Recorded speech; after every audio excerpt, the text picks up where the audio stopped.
This afternoon from Fort Myers, Florida, the Red Sox and the Baltimore Orioles match up in the Grapefruit League. The Red Sox 18 days away from opening day and send Rick Porcello to the hill. Hi, everybody. Just in time to see the sun come out here in Fort Myers. I'm Dave O'Brien along with Steve Lyons. Jemai Webster joining us in just a couple of moments. And Steve, yesterday, although the game was rained out, J.D. Martinez back in the lineup had a couple of more hits, and he's looked good in the batter's box. Wait, you already have me smiling because 18 days away from opening day. That feels so good. J.D. Martinez, how is he going to lineup? He's already starting to show it. He's showing his professionalism going the other way. He's not trying to jerk everything out of the ballpark right now. We know he's going to hit the ball out of the park, but right now he's settling in nicely. Red Sox with a starter on the mound today. That is Rick Porcello. He looked very sharp in his one spring appearance so far. We saw him against Houston. You know, what was amazing about that start was he had 4 strikeouts, all looking. That's unusual for a sinker ball pitcher. He's worked hard on that sinker. He's worked hard on the changeup. He told me that he felt like the changeup wasn't very good last year, and he kept choking it off harder and harder. He's looser with it. It's moving better for him. 22-game winner, and of course the Cy Young a couple of seasons ago. Mookie Betts in the lineup as well today. He is back there in right field against the Orioles. Join us here from beautiful JetBlue Park in Fort Myers in a moment.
Have you with us in Fort Myers. Dave O'Brien, Steve Lyons, and Jemai Webster standing by to tell us what he's working on for today's broadcast. I'm dying to hear it, Jemai. Absolutely, Dave. And hello, is this thing on? We finally got my microphone working after yesterday's audio debacle at Hammond Stadium. But I hope to bring you some stories of some very important people watching the game in the stands today.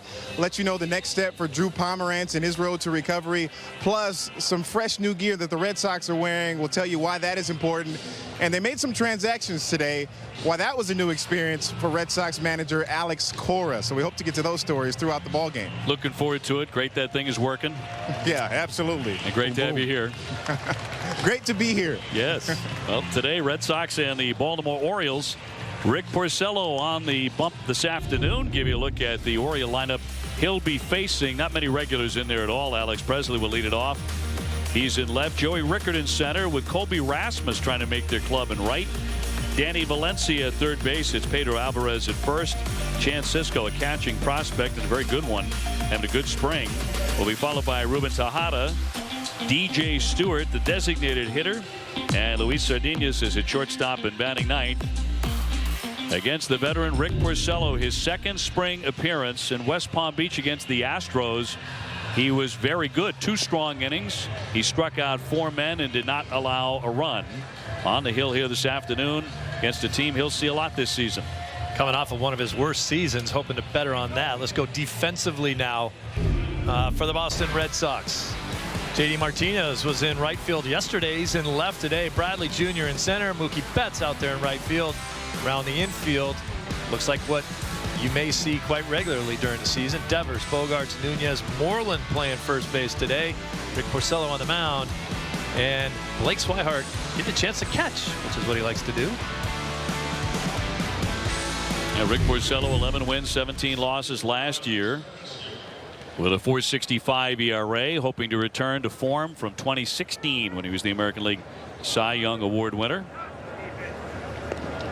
Yesterday at Hammond Stadium, the game between the Sox and the Twins was stopped in the bottom of the third inning because of rain. The Red Sox were down 10-3, so they did not mind the showers coming and washing away the memory of that.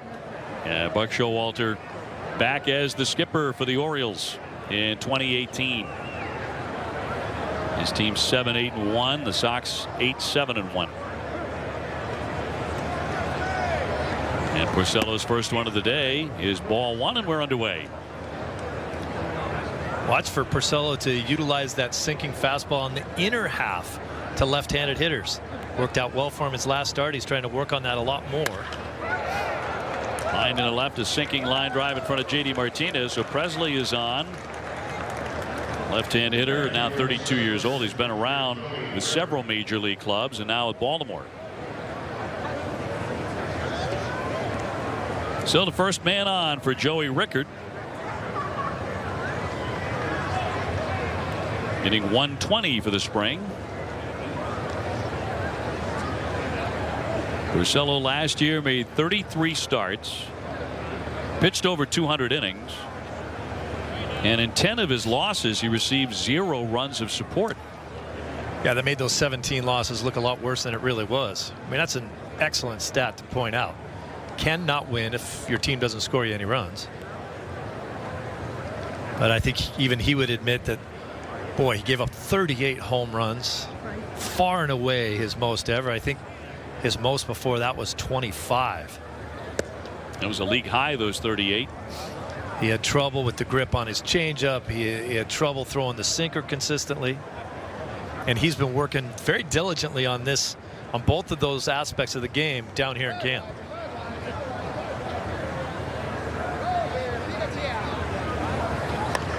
One attempt, he got it down. Here comes Devers to bare hand and throw, and nothing behind that, so it'll be a base hit for Rickard. And first and second for the Orioles. Devers, with a little bit more experience, will learn just to stick this one in his back pocket. He's got way too far to run to pick that ball up. No way he's going to throw out anybody, so best thing to do, just don't throw it at all. It's a nice bunt drop down there.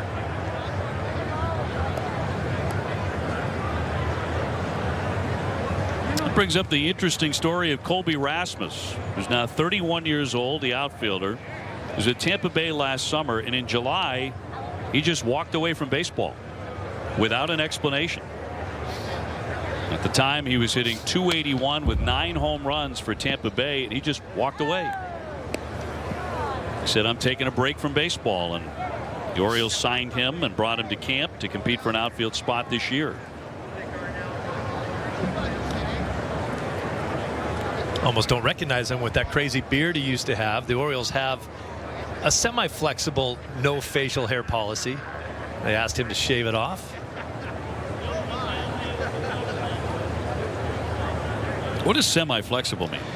Well, now that I'm talking about it, I can't remember, but when we went up there, their pitcher had a mustache. Who was that kid that was pitching? I can't remember his name. But he was number 87.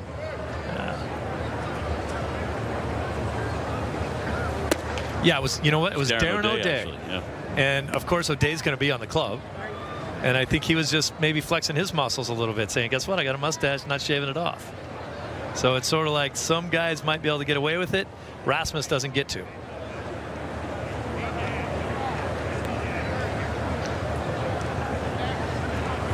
At times in his career, he's been a very productive hitter. Little lob shot that's going to dunk down into left field for a base hit. Presley rounding, he will score 3 consecutive singles. has a little bit of the feel of yesterday against Minnesota already, and it's 1-0 Baltimore. Of course, that game got rained out, but if you weren't with us, the first 8 players that came to the plate all scored. That's just a good piece of hitting right there. That ball's a sinking fastball down and in, and he just inside outs this. Didn't get a big part of the bat on it, but they all count when they drop into the outfield for a hit.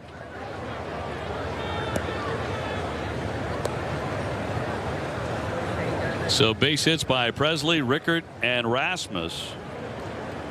Brings up Danny Valencia. Got him at third base, hitting .333 with a home run. Another veteran who's been around. Has some power.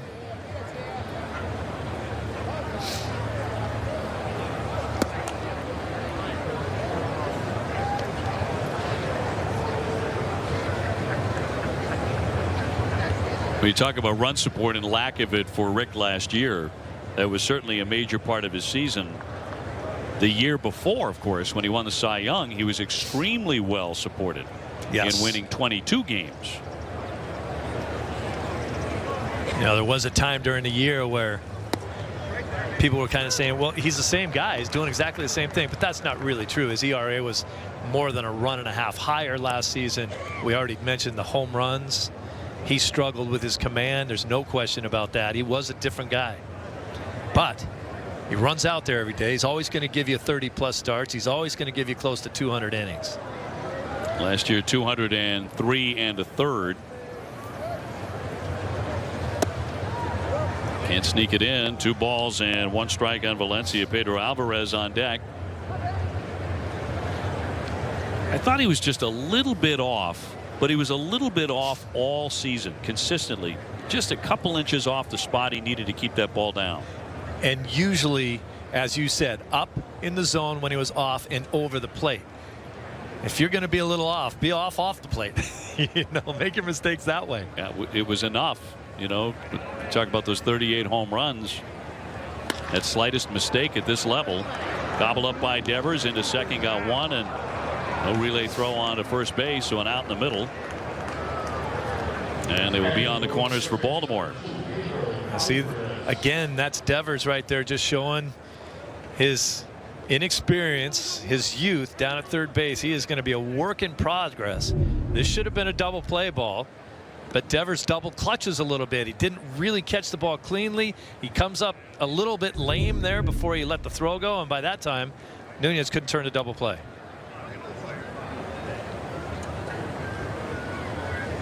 How would you size up Red Sox infield defense to this point? I wouldn't give it a great grade. Here's Alvarez, and he'll lay off ball 1. Certainly room for improvement out there. Alex Cora believes that they will.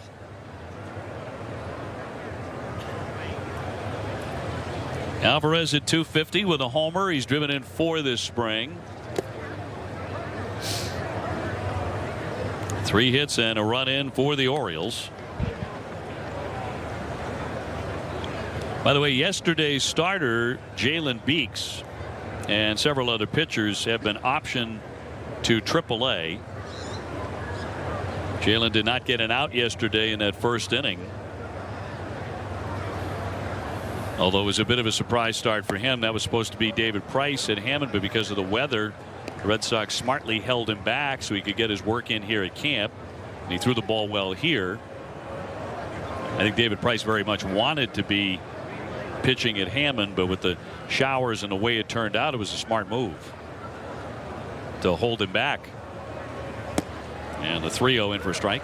I didn't see the numbers on his work yesterday, but I know that first controlled minor league game that they had him in, he threw 39 pitches and 31 strikes. I'd say that's around the zone.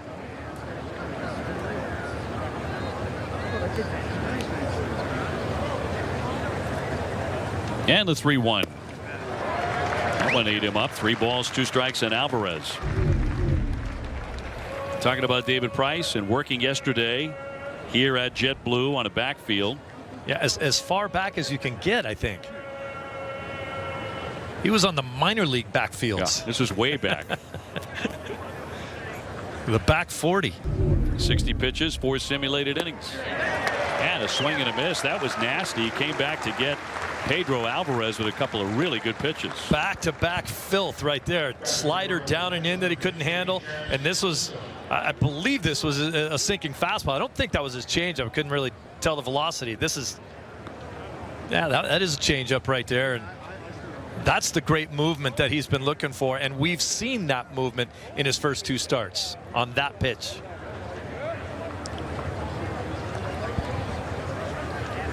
Now it sends up the young catcher Chance Sisco. He's hitting .389 with a home run. Young man who has hit at every level and may hit here too. That's a base hit to drive and a run. 4th single in the inning here for Baltimore, on top 2-0. He's got a nice looking swing. Yeah, he does. And beating the shift right there. Big shift to the right side of the infield. He just takes a sinker and goes with it. That's how you can get in trouble sometimes, if a guy can handle the bat and you have a sinker ball pitcher up there. That's all running away from the left-handed hitter, almost playing into his game to hit it the other way, and you've got nobody over there to defend.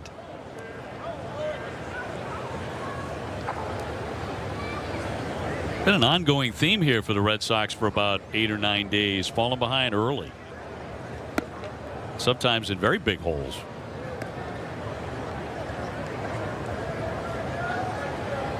Well, Tejada the batter, 167, no home runs for the spring.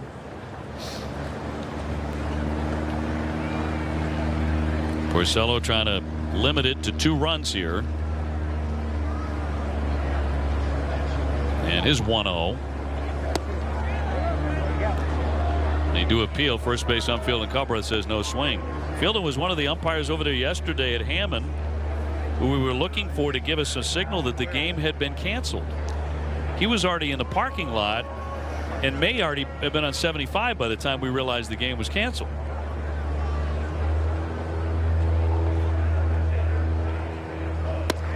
Well, we didn't know at the time, but he actually gave your favorite signal that the game was off. Yeah, nobody saw it though. But only Renicky saw it, because what happened was Joe Kelly slipped a little bit on one of his pitches, and Renicky asked one of the umpires, can you go check the mound? And instead of checking the mound, he just said, game over, and they walked off. Game's over, and they walked out right through the gate. Probably a smart move, though, the 2-1 slap foul. Yeah, I don't think anyone was complaining. We just didn't know. You don't want to risk anybody's health. We sat up there for another half an hour wondering what was going on. We weren't alone, though. There were 3 other broadcasts that were sitting there going, is anybody coming back out? The tip should have been the umpires had fled. Straight down the third base line and out the gate they went.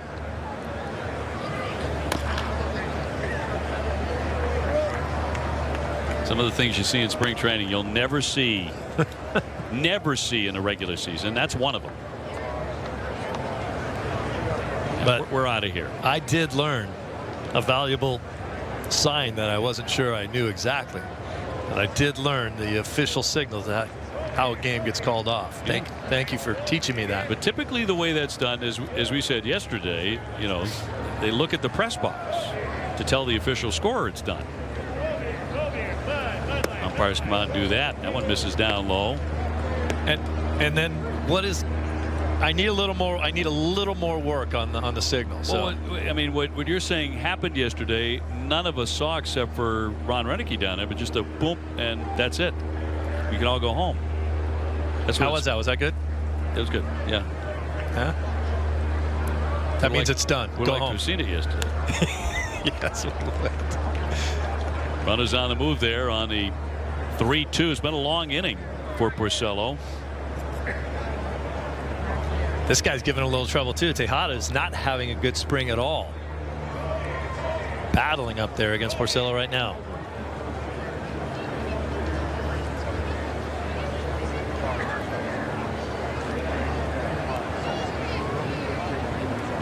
Valencia and Sisco aboard. Continues to hammer away. Another foul ball, and they'll do 3-2 again.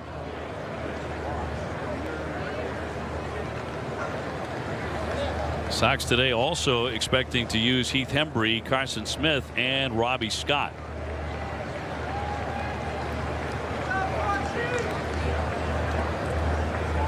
Stewart on deck. And the payoff pitch to Tejada. Devers with the backhand. And on target to retire the side, but the Orioles out in front quickly here, 2-0 at JetBlue. Protect the plate now, Scotty.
Cloud cover earlier today, but now we've got some sunshine.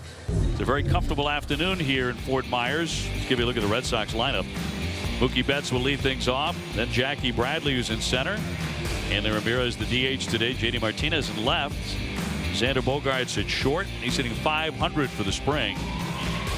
Devers at third with Moreland at first base. Eduardo Nunez at second. And Blake Swihart does the catching. And facing a right-hander by the name of Hunter Harvey, former #1 prospect for Baltimore. Very little time in the minors last year because he recovered from ligament construction on his right elbow. It's never fun. Let's go defensively now for the Orioles. Presley, Rickard, and Rasmus in the outfield. Valencia at third base. Sardinez at short. Tejada, guy that just bounced out to end the inning at second base. Pedro Alvarez playing first. Harvey and Cisco. What are they going to do with Pedro Alvarez? I think they're trying to figure that out, depending on what kind of spring he has. Guy's been a home run hitter in the past, big time. He's been able to hit the ball out of the park, and you figure he would do the same in Baltimore with that ballpark, but they don't have a place to put him.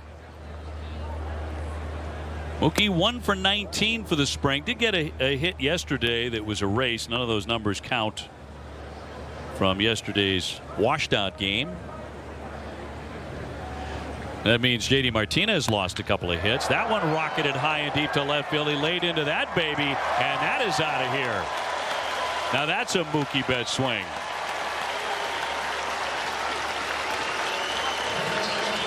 Mookie Betts with his first home run here in the Grapefruit League and puts the Red Sox on the board. It was out fast.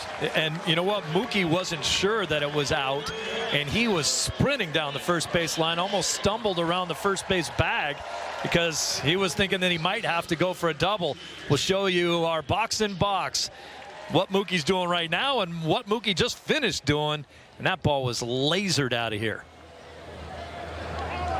Was just about to say, hey, his numbers are deceiving because he has been hitting the ball hard.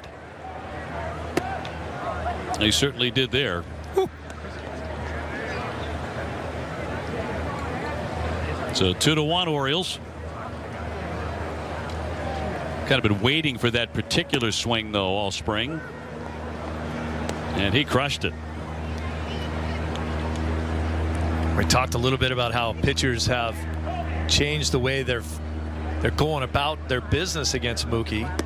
They started throwing him a lot more sliders down and away, and then when they got him conscious of that, they could get that fastball inside. on a pitch that he used to absolutely hammer anytime he saw it. Jackie, thus far in the Grapefruit League, 4 for 18. Looks at a strike.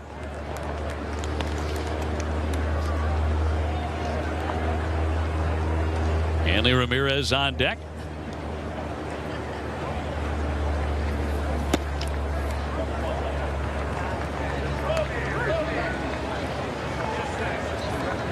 Connor Harvey, 6'3", about 175 pounds. And before the elbow surgery, he was a #1 prospect. Little jam shot to short. It'll be a tough play for Sardinhas, and safe at first base. And he knew out of the box, especially because it was hit so gently. Jackie had a great shot on this one. And, you know, Jackie does what he always does. No matter how he hits the ball, he gets down the line. Always hustles down the line, especially when you can smell a hit. As soon as he hits this ball, he knew he didn't hit it very hard. But as you said, it's in an area where maybe you can beat it out, and he did. Modified shift there, where the shortstop had to go to his right to field that ball. It's so difficult to get anything on the throw. We'll send up Hanley, hitting 182 with a homer and 1 run batted in. It's interesting watching Rick Porcello after the inning. Just had a quiet conversation with the home plate umpire, Marvin Hudson. All the players were leaving the diamond, just the two of them.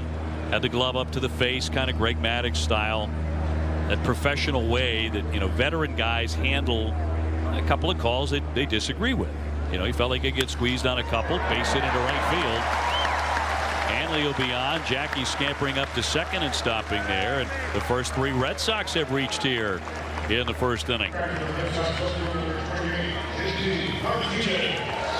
So 2 aboard for J.D. Martinez.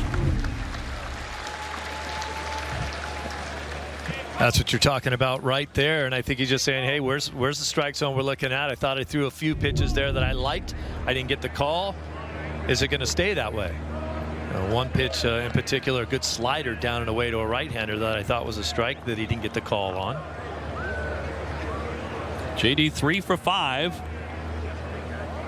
Again, had 2 more hits yesterday, but those were lost in the rain. He pops this one up down the right field line.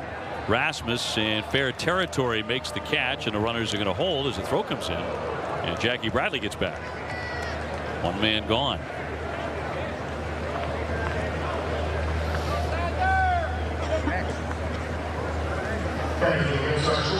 Now, guy's been tearing into it this spring. Xander Bogaerts. Xander is 9 for 18 with a home run. Now, the work he's been putting in with Tim Hires, the hitting coach, has really been paying off so far this spring. Obviously just 18 at-bats, but you're looking for good habits to go into the season. I think he got himself into a few bad habits when he started just trying to serve the ball into right field. After the hand injury, that didn't help him either. Now he's standing a little more upright. He's not all bent over when he's hitting, and he's showing off some power too.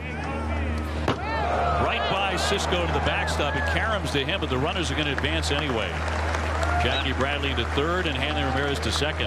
That's a good old-fashioned cross-up right there. Cisco was looking for 1 pitch, got another. Watch him. That's not what he's expecting right there, and it's certainly a tough pitch to block when you're not sure what you're getting.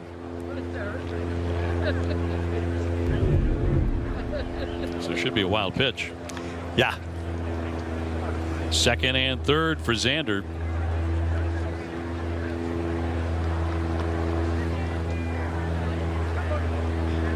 Red Sox fell behind quickly, but on the verge of getting them back just as fast. Yeah.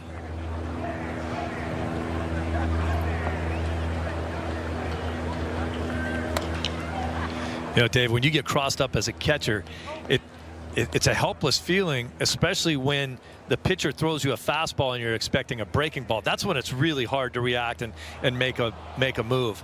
The opposite is a little easier. If you're expecting a fastball and you get a breaking ball, you have the time to react. But you're thinking slider down and away, you get a fastball the other side of the plate, you see exactly what could happen. No fun.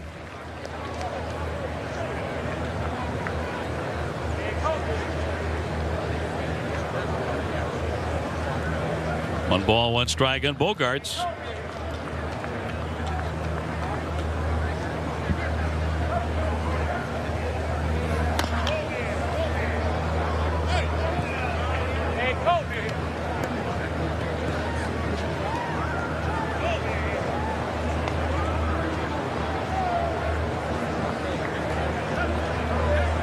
Dave, you saw Bogey more than anybody last year. Do you see subtle changes in what he's doing up there at the plate? Oh, no doubt about it.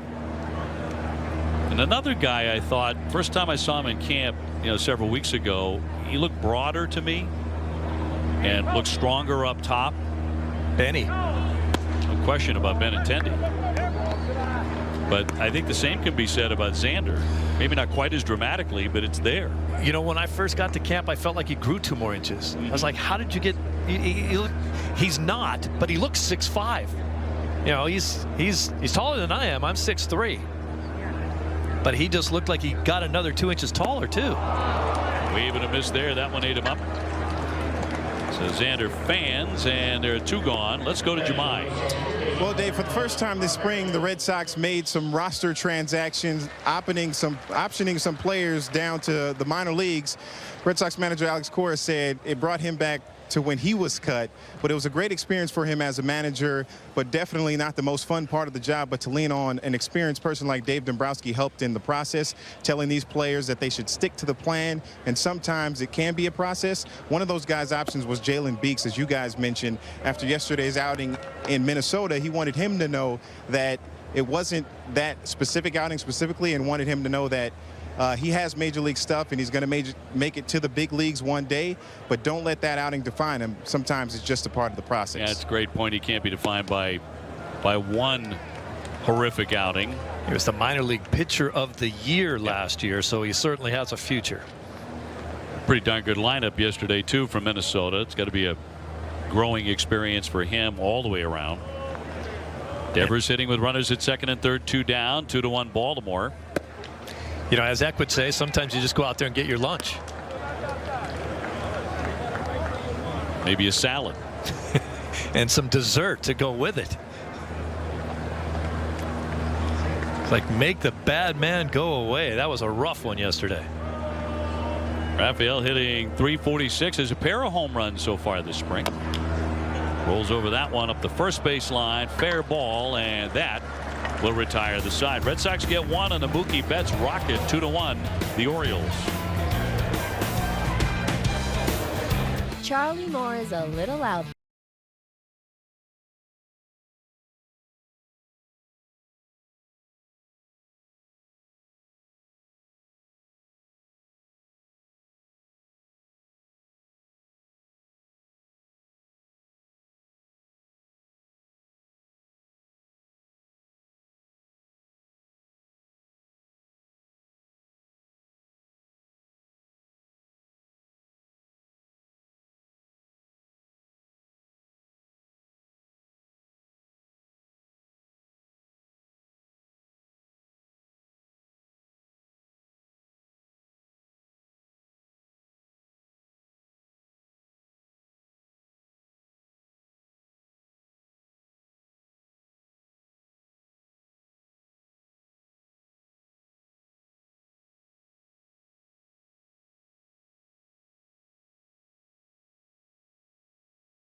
Training game in Essen is brought to you by Ace Ticket. More than a ticket, visit aceticket.com or call 1-800-MY-SEATS. By Jordan's Furniture, the furniture store of the Boston Red Sox, and by Old Dominion, the official freight carrier of Major League Baseball and the Red Sox.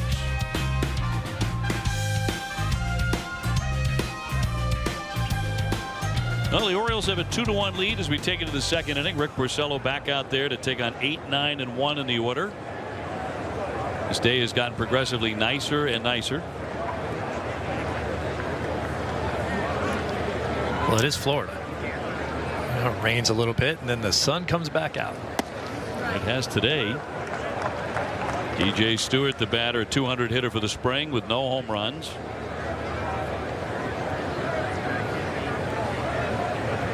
First 3 men all singled off of Rick Porcello in the first inning. 2 of them scored. Another bunt attempt and fouled at the plate. I was at spring training for exactly a month last year. I've been here for about 20 days in my month-long stay this year, and yesterday was the first drop of rain I've seen. It's a pretty good time. Well, they've talked about some of the fires, and they've talked about needing rain here for the last couple of weeks, but it's been great for the teams here in Florida to get their work done. Yeah, last year they were literally experiencing a drought conditions with all the bad fires that were going on as well. It was pretty bad. Got a piece to hang in there.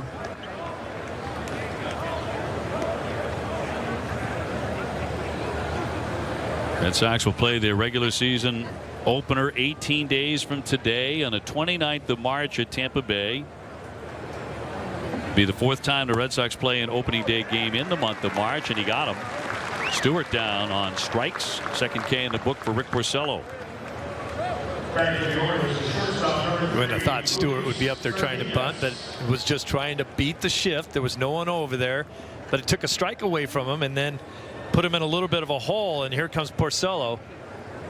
That's filthy right there. If he can keep that pitch right there, in on the hands, a little movement late.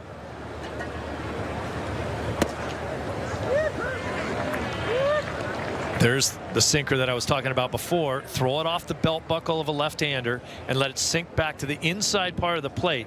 It'll freeze a lefty. Greg Maddux made it famous. He used to call it his Yahoo fastball. Right back to Rick, and an underhand flip to get him. 2 fast outs.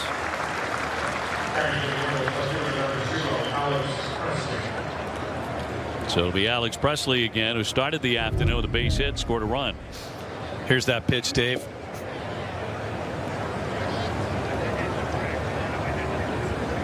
This kind of freezes you.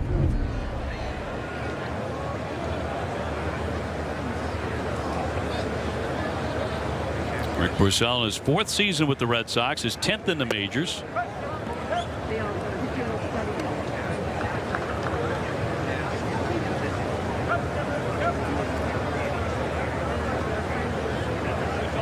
Last year, his 9 losses in quality starts were the most by a Red Sox pitcher in 87 years.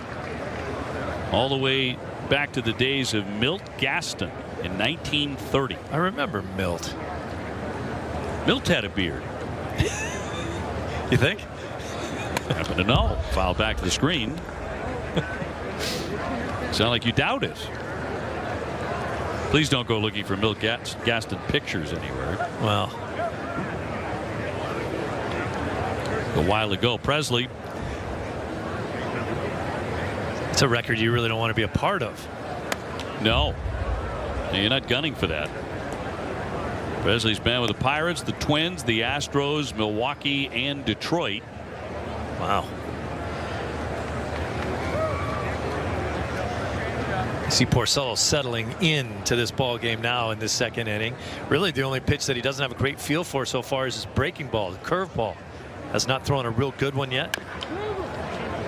A little too hopper to Moreland. He'll outrace Presley to the base and got him to retire the side. Porcello bounces back, gets him in order very quickly here in the sunshine in Florida. Bring a championship back to Boston.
Here in the bottom of the second, 2-1. You can enjoy the Fenway experience with your group in 2018. Group outings, perfect. It's a great way to entertain your clients, boost employee morale, school outings, and more. Visit redsox.com/groups for more information. Start them early here as Red Sox fans. Get the binky going. Headband. Now Mitch Moreland will lead it off here in the second inning. Then Nunez and Swihart, bottom third of the order for Boston. Against right-hander Hunter Harvey. It was greeted rudely today by Mookie Betts. Hit a lightning bolt out of here up and over the monster for his first home run of the spring. And then Jackie Bradley singled, and so did Hanley Ramirez. Harvey got a little tough on the next three guys, got him in succession to hold the Red Sox to the 1 run. With Mitch's numbers last year, so far 2 for 14 in the Grapefruit League. I think you'll see Moreland start to get more consistent at bats here as the spring starts to get deeper. Into the shift. Tejada from shallow right. And he'll send up Nunez, who has only a couple of at-bats officially this spring. And is thus far 0 for 2, so looking for that first hit.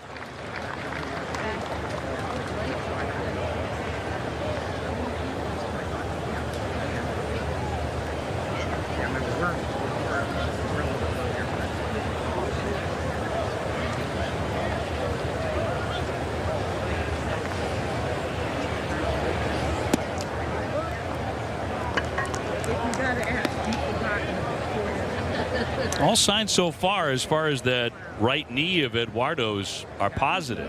We've seen him tested on some kind of rangy plays out there at second base. He's looked just fine. Popped into center. Rickard for the second out.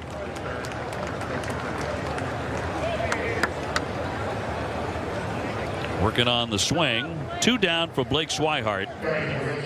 He's pretty much done nothing but swing the bat so far this spring, hitting .379 with 8 RBIs. It's the exact opposite. He's one of the guys down here in camp that's had a ton of opportunities. 29 at bats so far down here in spring training, and as you mentioned, hitting everything in sight.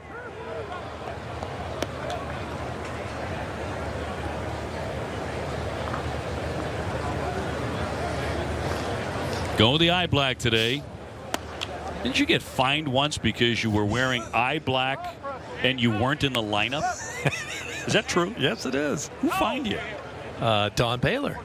Oh, Don Baylor was the king of the fines. He was the kangaroo court. He was the judge. I was overexcited. It was opening day. It was my rookie season. You were overexcited.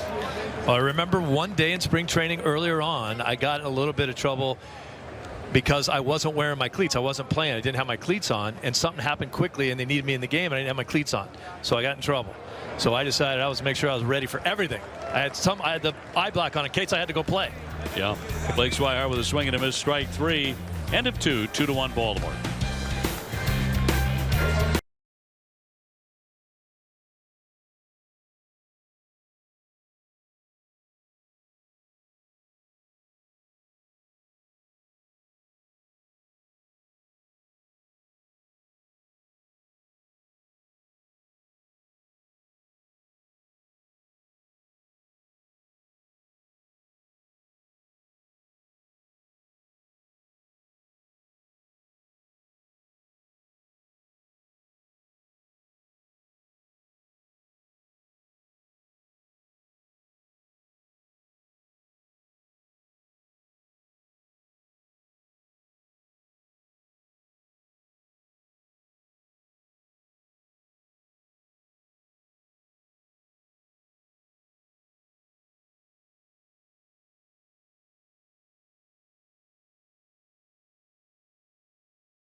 Top three coming your way. Nesson and Boston 25 have partnered for all Thursday afternoon Red Sox spring training games at 1.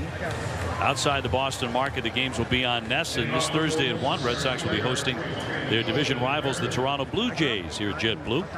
We'll have that game for you. The Boston TV market includes the Worcester area and all of southern New Hampshire.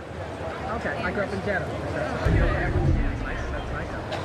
2-1 Orioles. Rick Porcello back out for his third inning. Got him quickly last inning. Yeah, we're western suburb. Rickard dropped down a bunt the first time up for a base hit. Very slick bunt. Spent a lot of time in Reading. Our pal Gordon Eads will be joining us in the bottom of the inning to talk about camp. Spring training in general. Gordon has covered many spring trainings and is covering this one as well. It's a good pitch right there. Wow.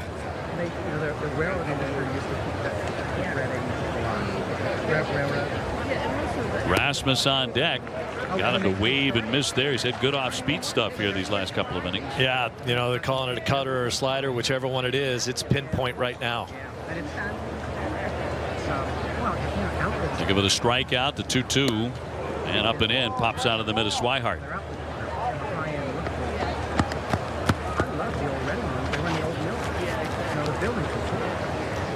Love how fast Porcello works. Gets the ball, goes right back at you. I used to go out there, you know, I'd have to go to court. And, 3-2, you know, I might have and popped him up. And mysteriously, I wouldn't exactly off. Bogarts up into the sun and will make the catch for the first out. Right now, we toss it down to Jemiah Webster. Well, Dave, many have noticed that Red Sox closer Craig Kimbrell hasn't been here at spring training, at least not this week. It's because he's tending to his baby girl, his infant daughter, Lydia Joy, who was born with a heart defect and has to have multiple procedures back in Boston. Red Sox manager Alex Cora says that he's been checking in with Kimbrell, talked to him for about 25 minutes yesterday. 5 of those minutes was as the Red Sox manager. The other was just as somebody to lean on for support. He says that she's doing as good as possible. And the team today, they were wearing jerseys, or excuse me, T-shirts that said Lydia Strong in support of her. Cora says she's a member of this family, and they're all thinking about Kimbrell, supporting her as she fights to try and combat this. And Kimbrell as well has been doing some spring training work back in Boston when he has the time. Mookie with a catch shy of the warning track to sit down Colby Rasmus.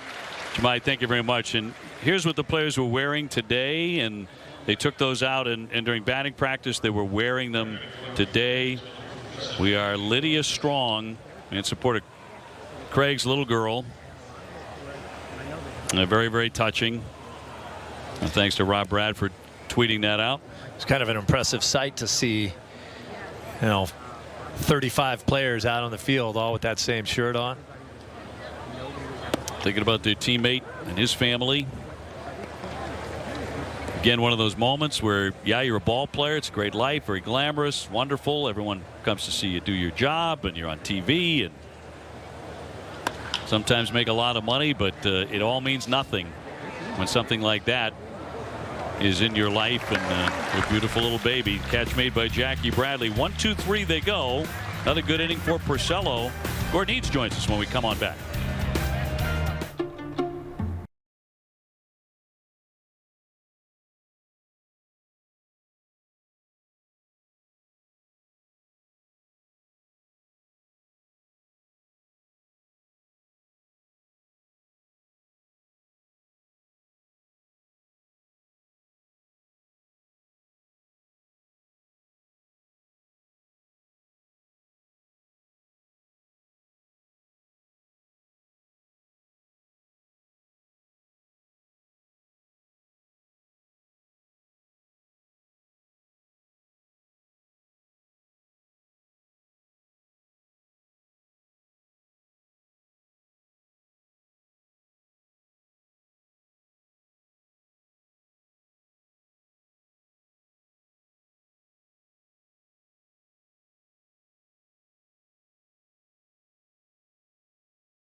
The Sox here at Jet Blue, and Red Sox baseball from spring training is always live with MLB at Bat. The app will keep you connected every day with live radio calls, video highlight stats, breaking news, and more. Download MLB at Bat right now. It's your #1 Red Sox app. #1 for us is Red Sox historian Gordon Needs, old friend from many years ago. I didn't want to tell you how many years ago.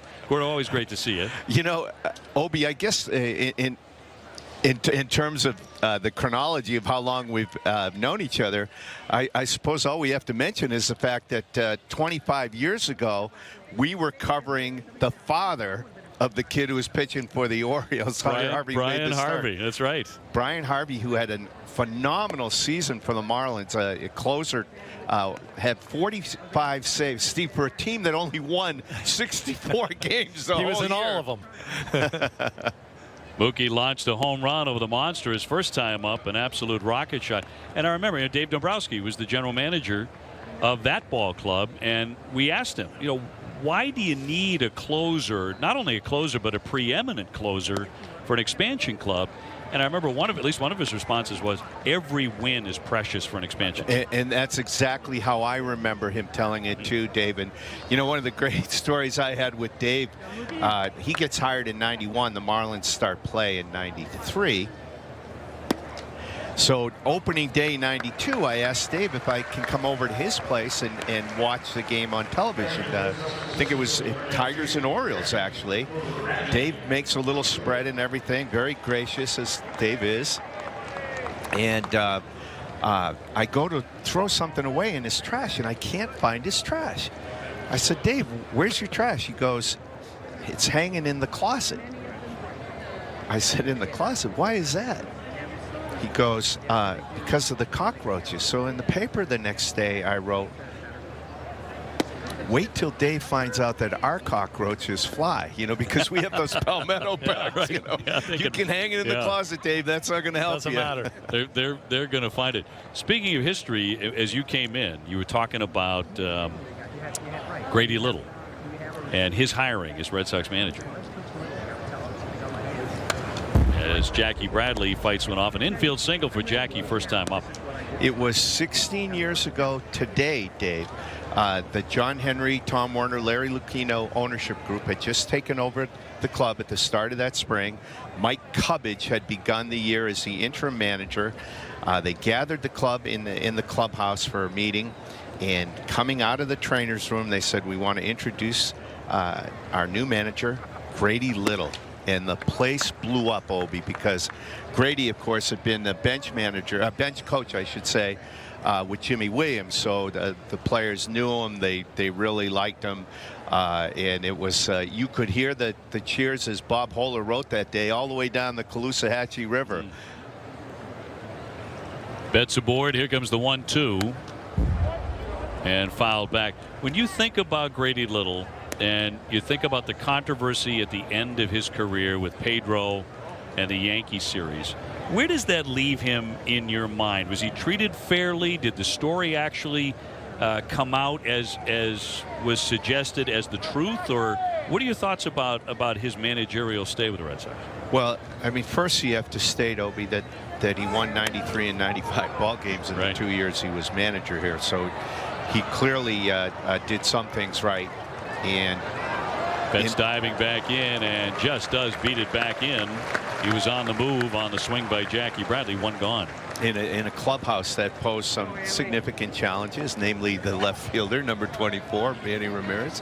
Not the easiest guy to manage. But in 2003, I think, with Theo Epstein being the general manager of the club and a real emphasis on the analytics that were coming into the game. Grady was old style. Grady managed over 1,000 games in the minor leagues and all. He didn't put as much weight. He was more of a hunch guy, Steve, and I don't think that really flew with our ownership team and our baseball ops people. And I think there were other red flags that came up during the season. The usage of the closer Byung-Hun Kim, for example. I think they thought he had overused Kim. But of course, then it came down to Game 7, the decision to leave Pedro in. And we were talking a little bit off camera. Can you guys think of another coach in any sport, coach or manager, where their career seems to have been defined by one decision? I mean, Pete Carroll is still coaching the Seattle Seahawks. Now it's thrown away. Mookie off to the races. Going to continue to roll down the line. He's going to make it to third base and does so standing up on a wild toss by Harvey.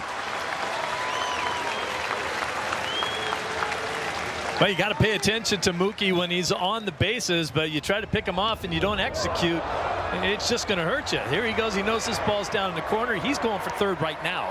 No one's stopping him with those wheels. Easily makes it in.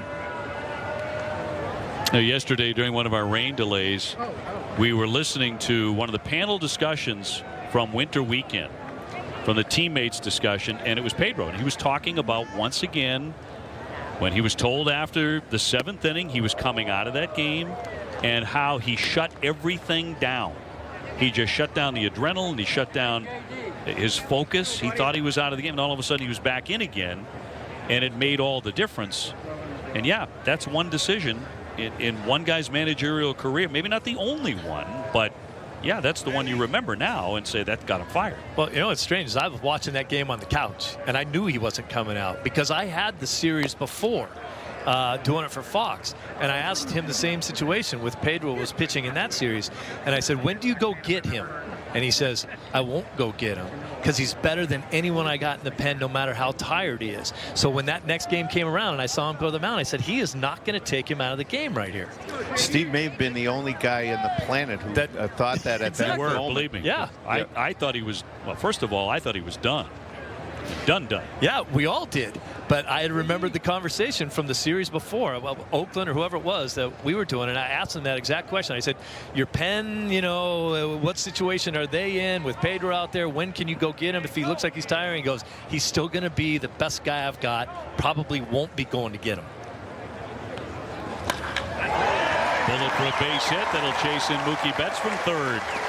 And Hanley is 2 for 2.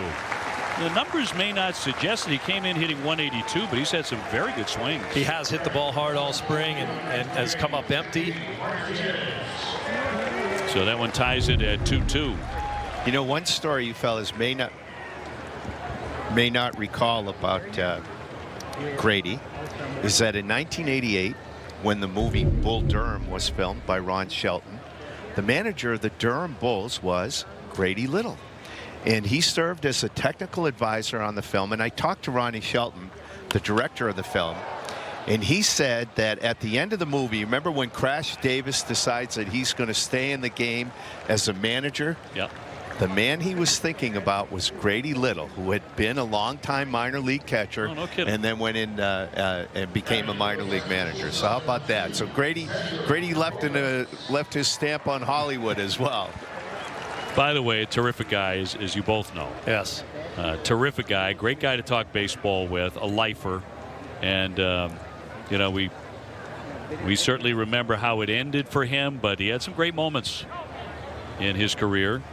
And he's still in the game, Dave. He went on to manage with the Dodgers. Dodgers, and after spending a couple of years as a coach of a high school baseball team in Charlotte, North Carolina, for the last, I believe this now will be his 4th season. He's a senior advisor with the Pittsburgh Pirates. There you go. Hanley moving up as the catcher Cisco could not find it. So the Red Sox have an opportunity to grab the lead here. They've tied it up on the Ramirez single. Excellent reaction. One of the things that the Red Sox have been doing very well down here is running the bases, moving up whenever they can. Great reaction times. A good move by Hanley, made a decision and showing off a little of the speed he still has. See him looking, he knows he can't find it. Now he takes off.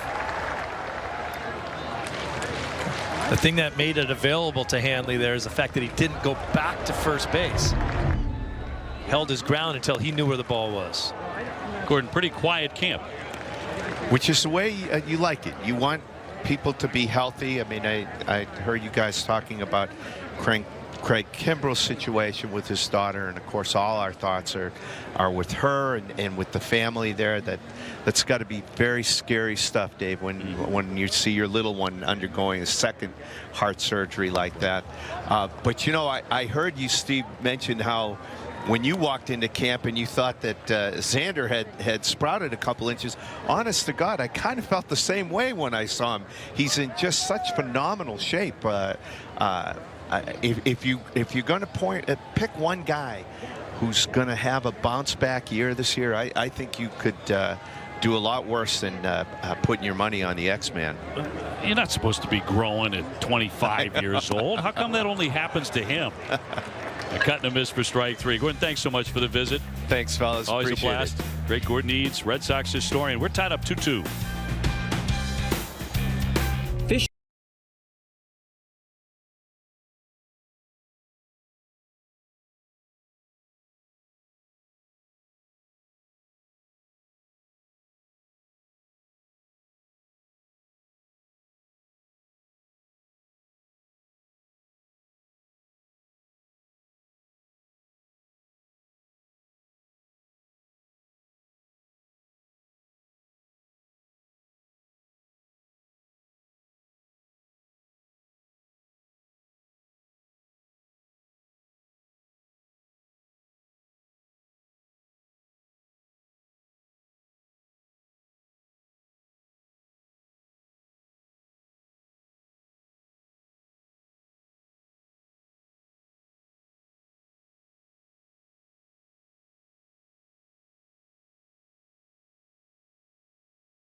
Today's Red Sox Spring Training Evanescent is brought to you by Ace Ticket. It's more than a ticket.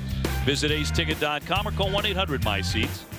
And by TGI Fridays. Get it here or let it get to you. In here, it's always Friday. We're tied up 2-2 as we go to the top half of the fourth inning. And Rick Porcello's ball club has fought back to knot it up. You'll get Alvarez, Cisco, and Tejada here in the fourth.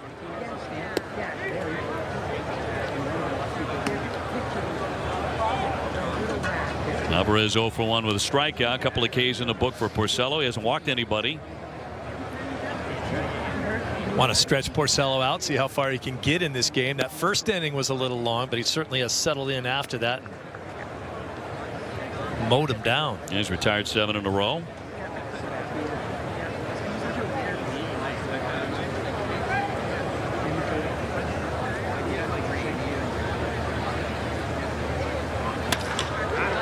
Hit hard for a single into right field for Alvarez, so he is on quickly to start the fourth inning.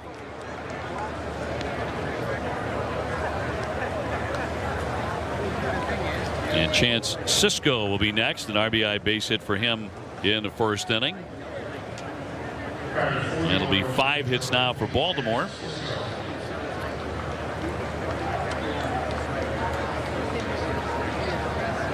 Today, the third of 4 Grapefruit League meetings between these two rivals in the division. Last time they met here, Jet Blue Sox won at 7-1.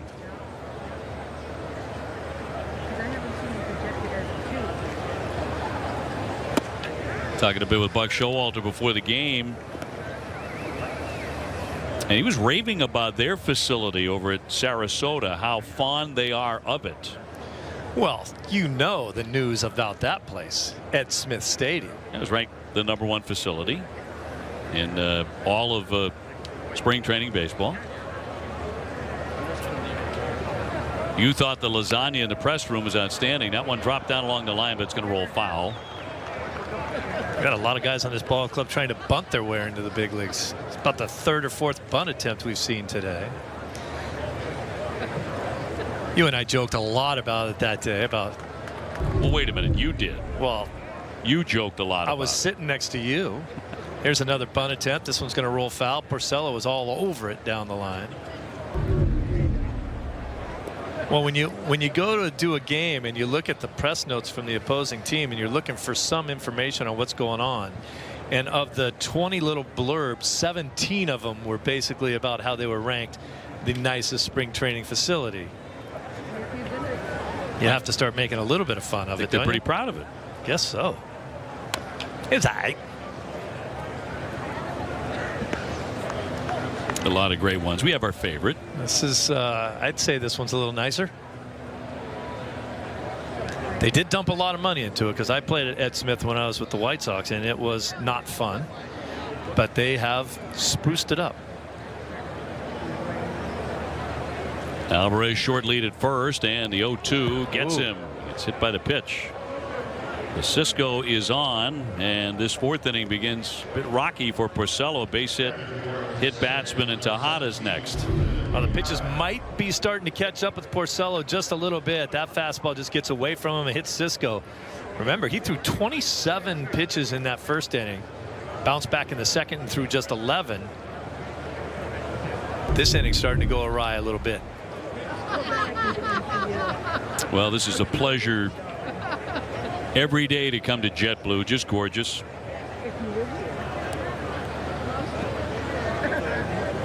Always full.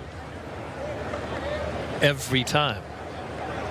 Every game in its existence has been sold out here. That is true. Got another bunt attempt. Porcello will go to 3rd. Accurate throw to get him. That cuts down Alvarez. Boy, they are practicing their bunting today on the Orioles side. Some bunting fools, I'll tell you, but it doesn't work when you've got a guy like Porcello, a tremendous athlete, who bounced off of that like a cat. He doesn't even have to get any instruction. I'm sure that Swihart's right there yelling in his ear, go to 3rd, go to 3rd. But he knew as soon as he got to that ball that he was able to get the out at 3rd base. So 1 away, sends up DJ Stewart.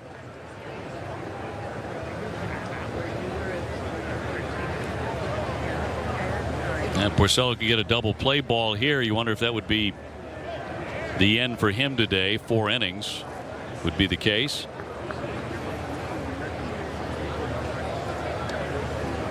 Tied up 2-2.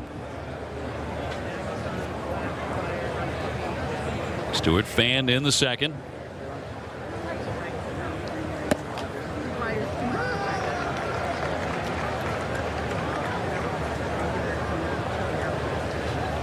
Marvin Hudson is an umpire, the man behind home plate today, who does not mind calling the higher strike. Have you noticed that? Yep. We're on the letters. No throw. As a player, as an everyday guy, I didn't really like to see that high strike. As a left-handed hitter, it was hard for me to get to it. As a broadcaster, I'm happy when they call it. I don't have to hit them anymore. More strikes, the better. That's right.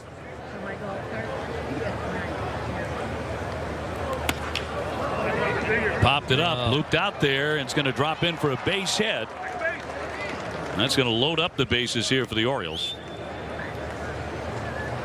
Kind of a dying quail, but he dunked it in.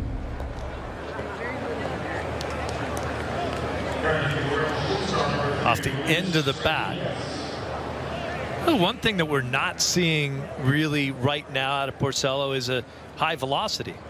His fastballs are not past 90.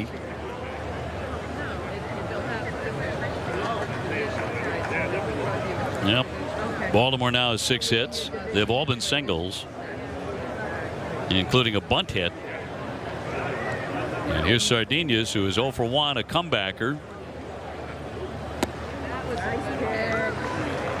There's the good breaking ball. We've seen a few of those in this inning. He's finally starting to get the feel for it. Most pitchers will tell you if they do throw an overhand curveball, it's the last pitch that really comes together for him, feel-wise. It just takes a lot of repetition to get that.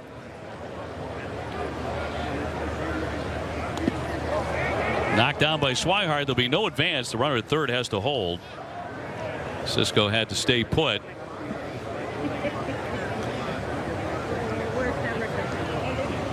Swihart showing a ton of improvement in that area. That was one of the big problems for him. They weren't comfortable thinking that he would block a ball in the dirt with a guy on third base. He did it right there. That was a tough one to block.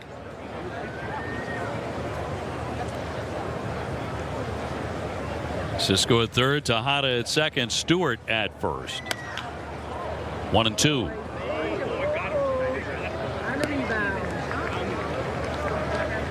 I remember in his Cy Young year, Porcello consistently got out of bases loaded jams.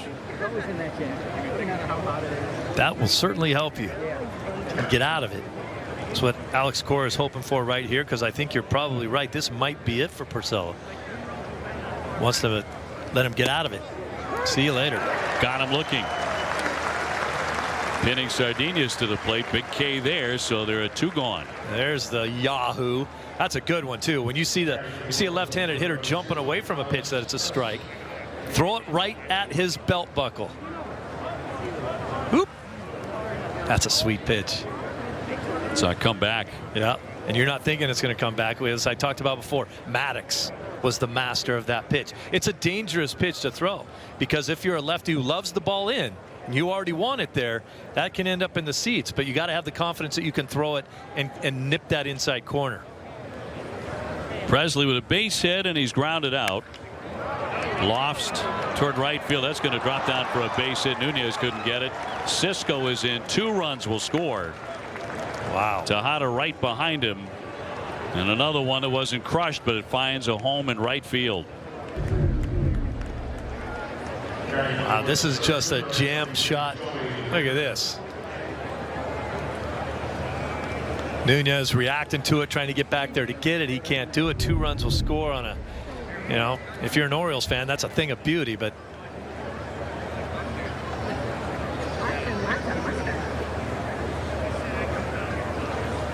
I can really only recall 1 ball hit hard today, but they've been dropping into the tune of 7 hits.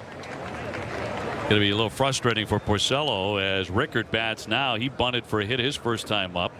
He's also popped to short. Well, definitely on a day like today in spring training, I think Porcello will come out of this with some good results as far as how he threw the ball. He reined in that breaking ball. It was looking good. He threw a few of the Yahoo fastballs. That looked good for him. His changeup has been better. And these little bleeders that are beating him right now, he's happy that this is not the regular season, but he comes out of this game, I think, being very satisfied with how he pitched, regardless of the results. First and second for Baltimore with 2 down. And the 0-2.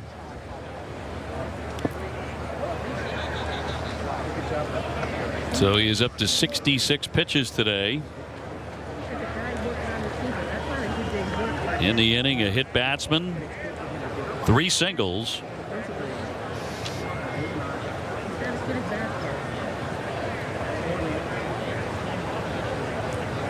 Stewart at second, Presley on at first, and a 1-2 home.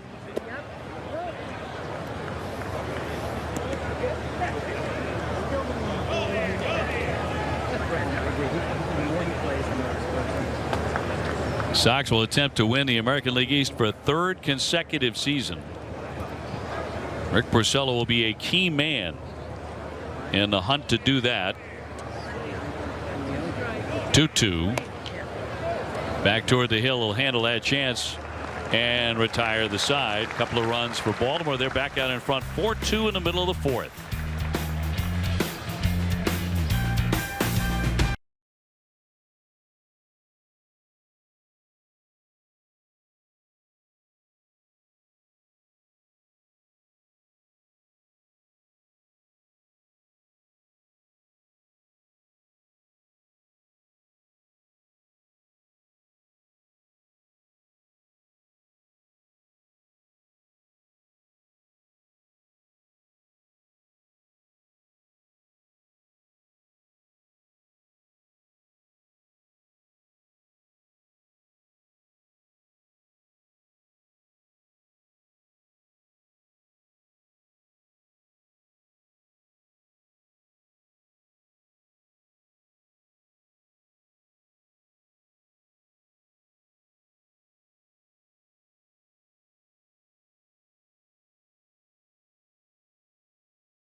2018 season, the Jim Beam Dugout Suite is the first and only field-level private space in Fenway.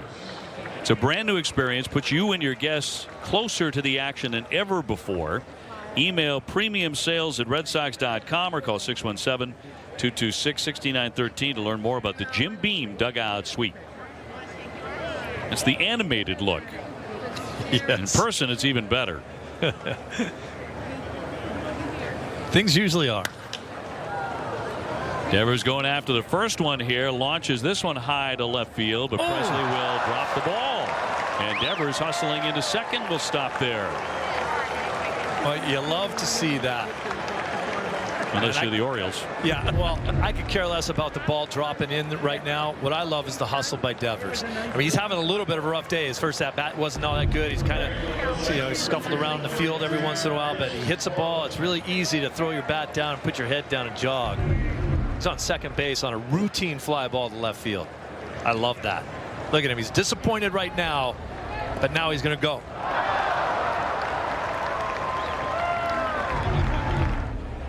Nicely done.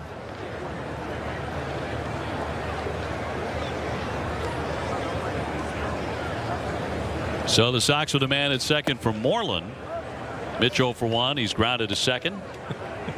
Tanner Scott now into the ball game, a left-hander for Baltimore. The comedy on that play was Presley was really nowhere close to catching it. It landed about 3 feet to his right. Toward the middle. Oops. Tejada with a bobble. Devers takes the turn. He'll stay at third base. And the Orioles having a lot of trouble all of a sudden here in the fourth inning to help the Red Sox cause. It'll be back-to-back errors. Yeah, I like the move. If we pick it up, Carlos Fiblis at third base doing an excellent job of directing Devers on what to do. Here comes Devers moving up. Watch Carlos at third base telling him get back and stay right on the bag. No, he didn't quite pick it up, but that's great direction. It's hard to know when the play is behind you exactly what to do. You've got to listen to your coaches. Carlos brand new at third base this year. Here's Nunez 0 for 1 with a fly to center. That one makes it over the hill. Shortstop with it will fire on to first base. Sardinas with the play, but Devers in to score. And it's a one-run game. Nunez gets the run in. Moreland at second. And Blake Swihart will bat right-handed. Blake 0 for 1, struck out first time up.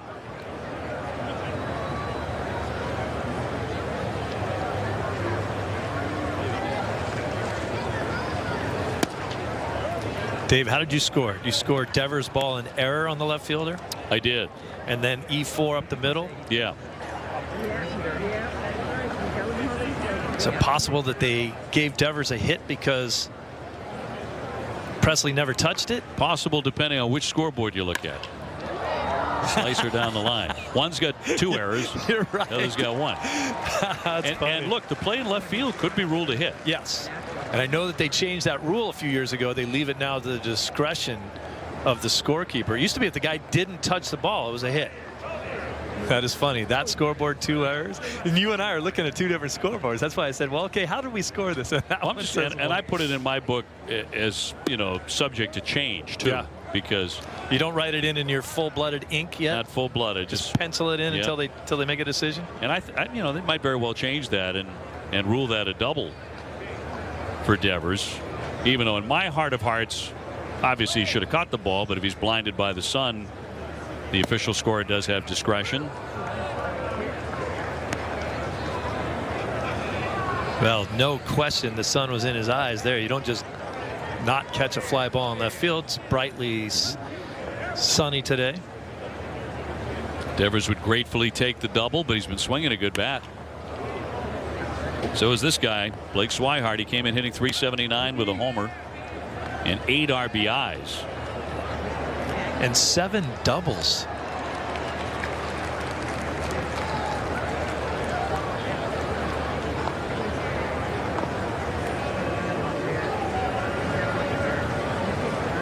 And a 2-2.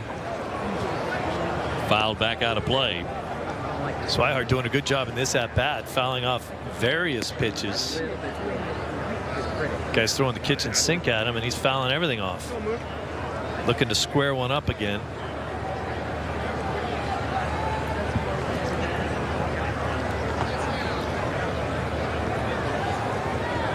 Okie on deck, and the 2-2.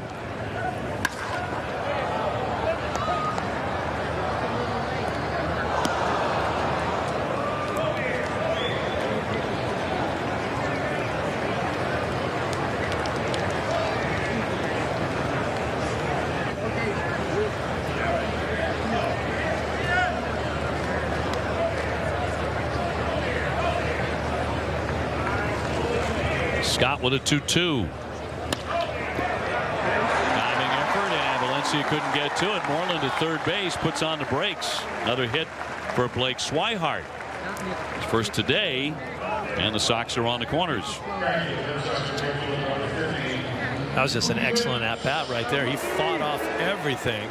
This isn't his best swing right here. He's out in front a little bit, but still kept his hands back and got that ball into the 6 hole for a base hit. I like his swing better left-handed, but he is not a liability when he's up there swinging the bat right-handed. He's been cooking all spring. Yep. So 2 on for Mookie Betts, who has ripped a home run. He's also taken ball 4. And when they tried to pick him off at first base, Hunter Harvey threw it away, allowing Mookie to race around to third, and he would later score on the single by Hanley Ramirez.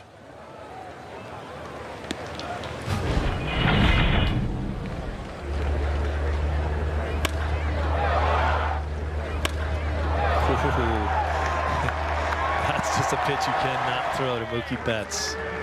Wow. So much power and torque from a little guy.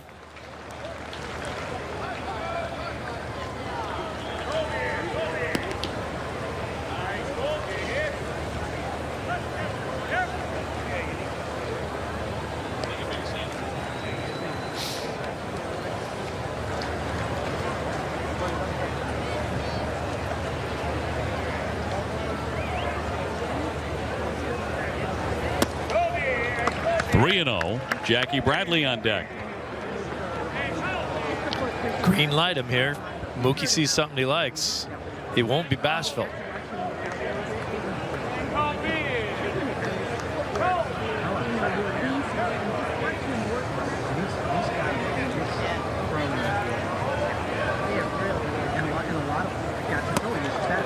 And we're near ball 4, and so the bases are all loaded up for JBJ. Mookie reaching for the 3rd time today. Well, you figure against the Orioles he would come alive, right? Yeah, exactly. And he That's has. what he does. Home run, 2 walks, 2 runs. Betts aboard again. Jackie today, an infield hit that he beat out. He's also flied to left.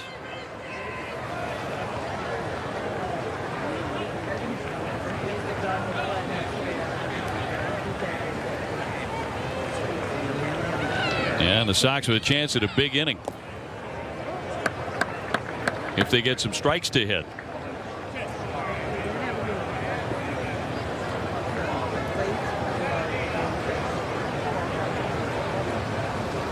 And have a little chat on the mound, try to figure out if they can make an adjustment so the kid can throw the ball over the plate. Well, Roger McDowell out to talk with the left-hander.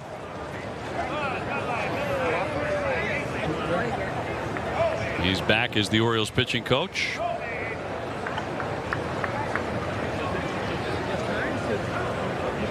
So Sox with a man at every base here with 1 down, a 4-3 Oriole lead, but wait a moment.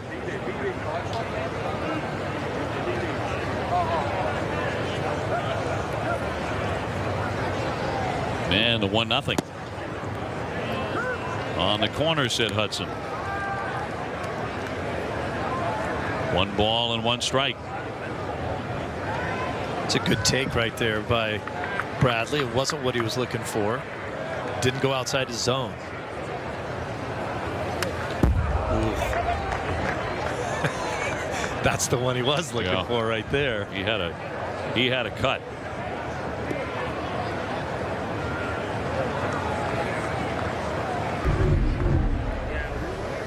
He wants this one back. He's zeroed in on it, and wow, did he take a rip at it.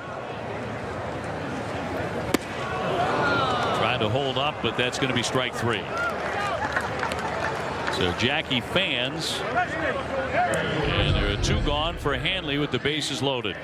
Pretty good breaking ball right there. Jackie didn't get the pitch he liked and then had to deal with that.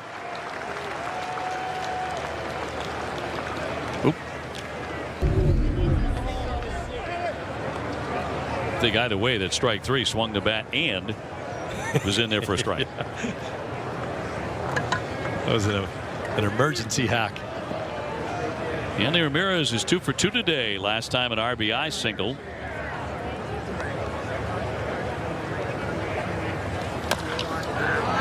Softly in play, Sardinhas to scoop that and retire the side. Kind of a frustrating inning for the Red Sox. They settle for the 1 run. 4-3 Baltimore. Relax and tell me what's the first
Leading by a run as we take it to the top half of the 5th inning at JetBlue, and calling all kids. Kids can attend a game for free at Fenway when they sign up for Kid Nation and earn loyalty points for prizes like autographs and memorabilia. Free kids tickets are available for the first 25,000 tickets redeemed. Visit redsox.com/kidnation to sign up today. A couple of changes here, most notably on the mound. That is Carson Smith taking over for Rick Porcello. Went the first 4. And Brock Holt will be the new second baseman. As you look at Carson last year, available near the tail end of the season, but pitched awfully well in his 8 appearances, coming back from Tommy John, a 135 earned run average. I think you're going to see why they liked him so much and why they got him here. He is nasty. There's Brock Holt at second base taking the throw down from Swihart, but man, Smith is just violent out there on the mound. You don't know where the ball's coming from. He's got that funky delivery, and he's got nasty stuff to go with it, with one of the best sliders in the game.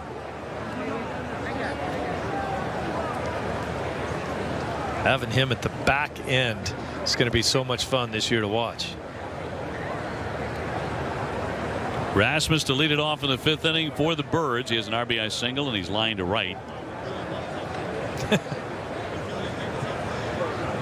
Can't pitch with your shoe untied.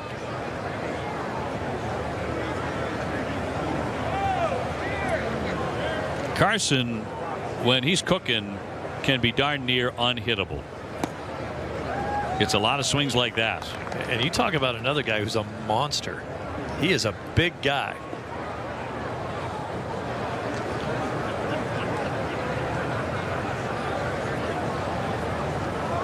If you want to try to find his release point, you almost have to look at his right hip.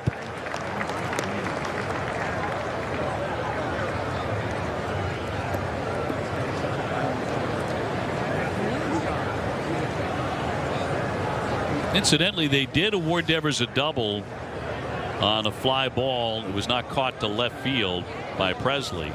Fly ball by Devers. So he does pick up the 2-base hit on the sun blinded hit.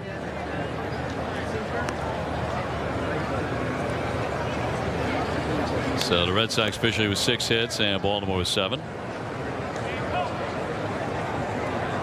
Orioles have committed 2 errors, one on a pickoff throw and the other the ground ball by Moreland that was bobbled. Red Sox have made none.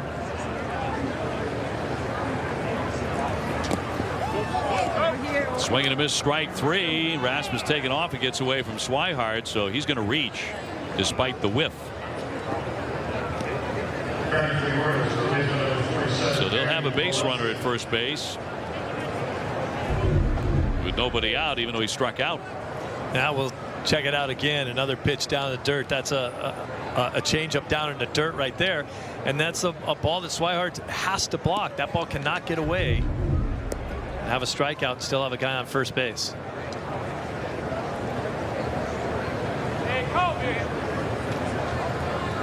Base runner for Valencia, who's gone 0 for 2.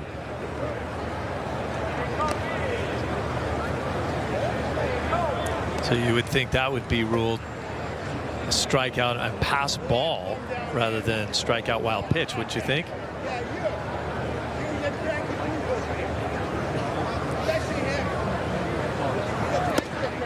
The 1-0 in there for a called strike.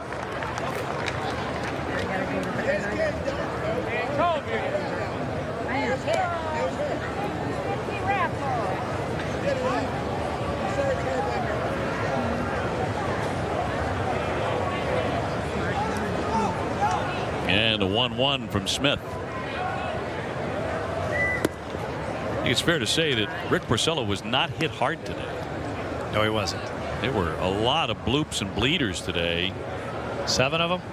7 total hits, including a bunt single, and they were bunting frequently. It's as if Buck brought them over today with the intent of working on their bunts. I don't think the Orioles are going to be doing a lot of bunting with their A-list lineup this year. They may bunt less frequently than any team in baseball. They're going to try to throw it over the wall. Assuming they're all healthy, and a couple of guys have been nicked up this spring. Trumbo and Chris Davis have both been ailing. Here goes that shoe again. Carson's going to have to keep working on that. You know, when he tied it the first time, I didn't think he really yanked on it hard enough to keep that knot. That's a swing and a miss. Again, one of those things you have to work on for spring training as Valencia goes down on strikes. It's all important. Oh, there he goes. Now he pulled on it a little tighter right there. Well, let's go to Jemai.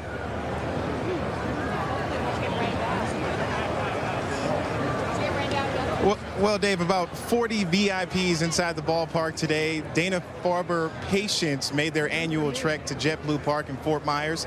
Got a chance to go with a meet and greet with some of the players, including Chris Sale, Dustin Pedroia, Drew Pomerantz, Mitch Moreland, take pictures and autographs. Had an opportunity to catch up with one of the patients, Zach Cummings, 16-year-old from Saugus. He said the trip was phenomenal, and he was blown away by the fact that the players would take their time out to visit with him. And Chris Sale, very much introspective, saying, at one point, we got away as a people about helping people, and this is what it's all about. Putting a smile on these kids' faces is exactly why he feels like he was here today.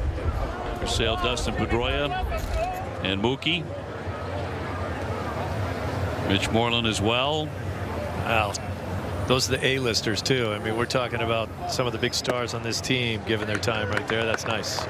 Brock Holt as well.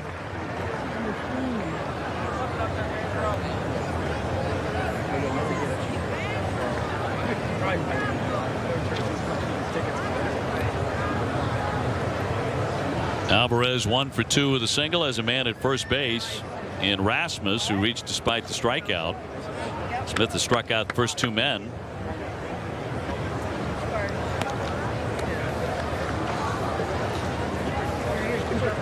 Red Sox scheduled to have up to hit in the bottom of the 5th inning. J.D. Martinez, Xander Bogaerts, and Rafael Devers.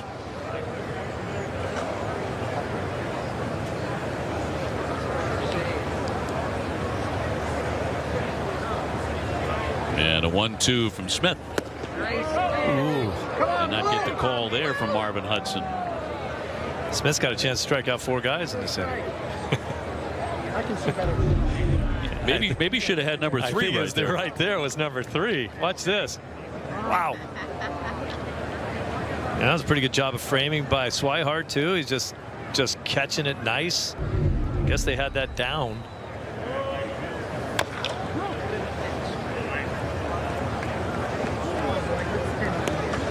You talk some the power arms that are going to come out of the Red Sox late in games.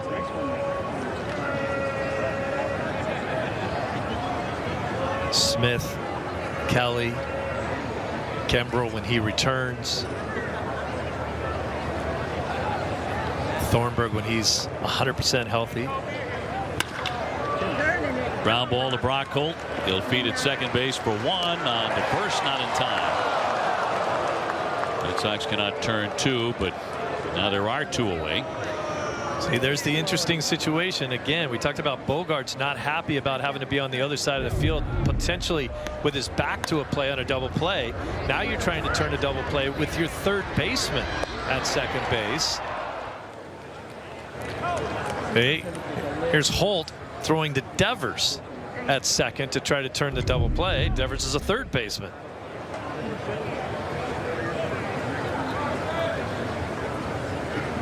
The Red Sox only saw Carson Smith pitch in 3 games in 2016.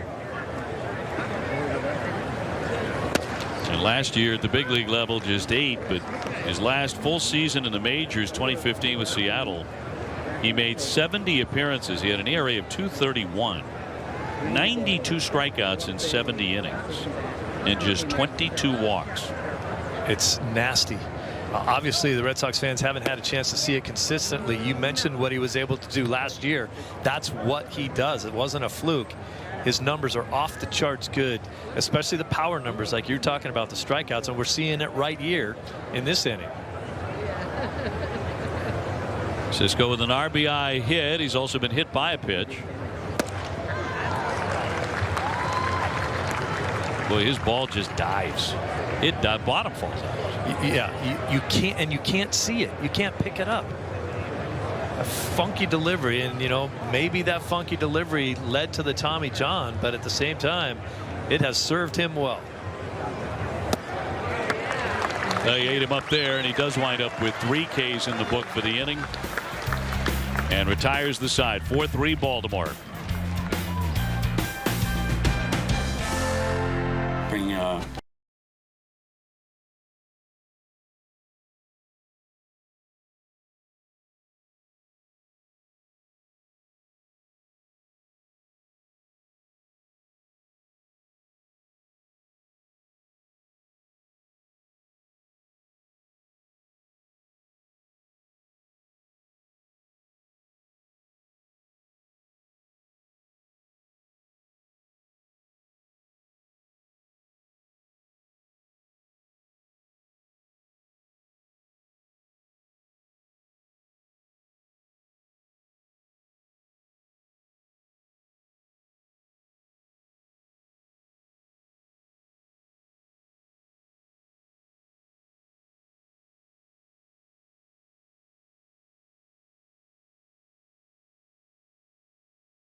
Fifth inning, and Red Sox spring training games on NESN are brought to you by Jordan's Furniture, the furniture store, the Boston Red Sox. New pitcher here, left-hander for Baltimore, is going to be Keegan Aiken. JD Martinez will lead off for the Sox here. So look at Aiken's numbers: from A ball as a starter. Walks a bit of an issue. 46 in 100 innings. That is an issue. JD today with a couple of fly balls to right field, so he's 0 for 2 so far. Well, we saw Mookie go yard, and it was not in the ballpark very long as it rose and rose and got out of here quickly over the monster. Kind of the way he hits them, isn't it? Yes. Hard, long line drives. Orioles have seen it many times against them. Yes, they have.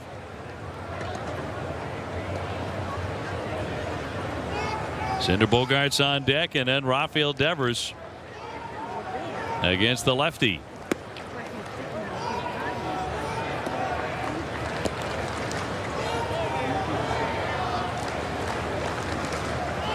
And more sunshine as the day has progressed after a cloudy start. A lot of rain here yesterday. We understand another storm is on the way to New England. Uncle.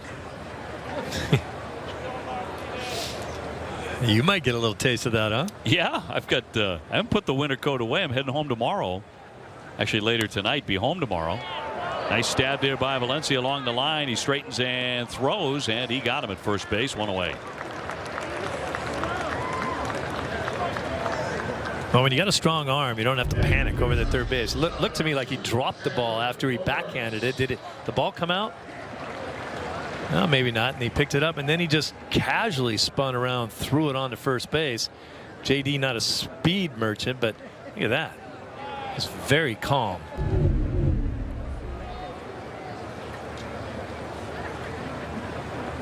A man out for Xander, who has struck out twice. Oh, come on up. Came in 9 for 18 with a home run.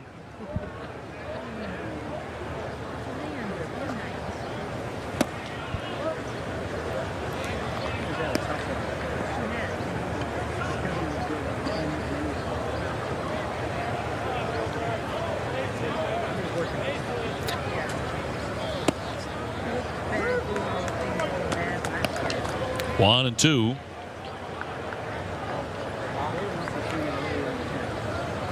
Well, today no Manny Machado or Jonathan Scope or Chris Davis or Adam Jones in their lineup.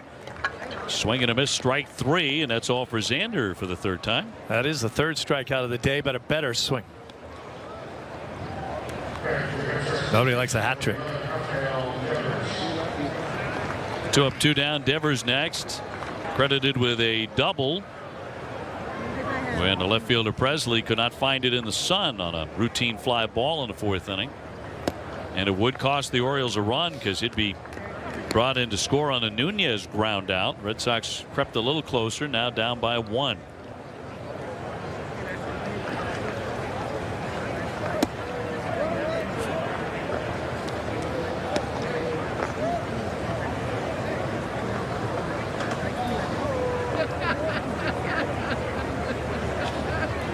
Rafael will be 21 years old on opening day. That one caroms off the pitcher Aiken, and he throws on to get him in a fast inning for the Red Sox. They go 1-2-3 after 5, 4-3 Baltimore.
Today's Red Sox spring training game on NESN is brought to you in part by Ace Ticket, where Red Sox fans go for tickets to all their favorite events, sports, concerts, and more. Visit aceticket.com or call 1-800-MY-SEATS right now.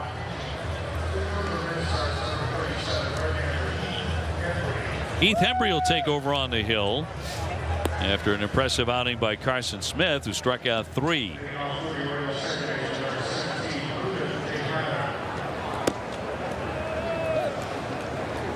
Look at Hembree's numbers from last season.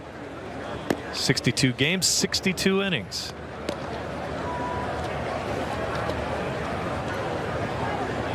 Number of changes here for the Red Sox. And Uri Tavares now the center fielder.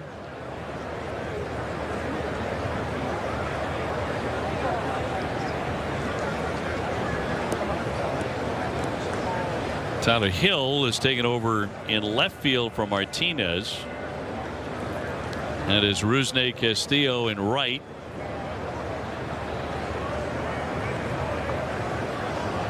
We'll get to the other changes in just a moment.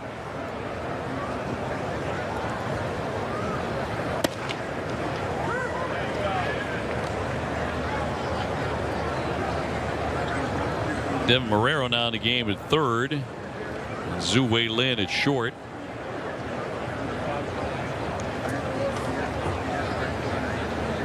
And the 0-1 drops too low.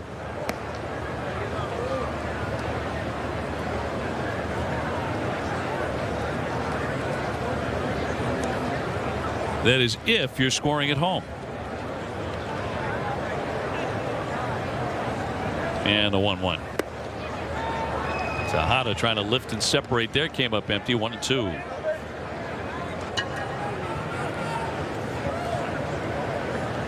Orioles got off to a quick start. They scored twice in the first inning. Got a couple of more runs in the fourth inning. Red Sox have the home run, and that was off the bat of Mookie Betts. Solo shot for Mookie in the first inning. An absolute bullet shot out of here. Mookie also walked a couple of times. He scored twice. Andy Ramirez has a pair of hits.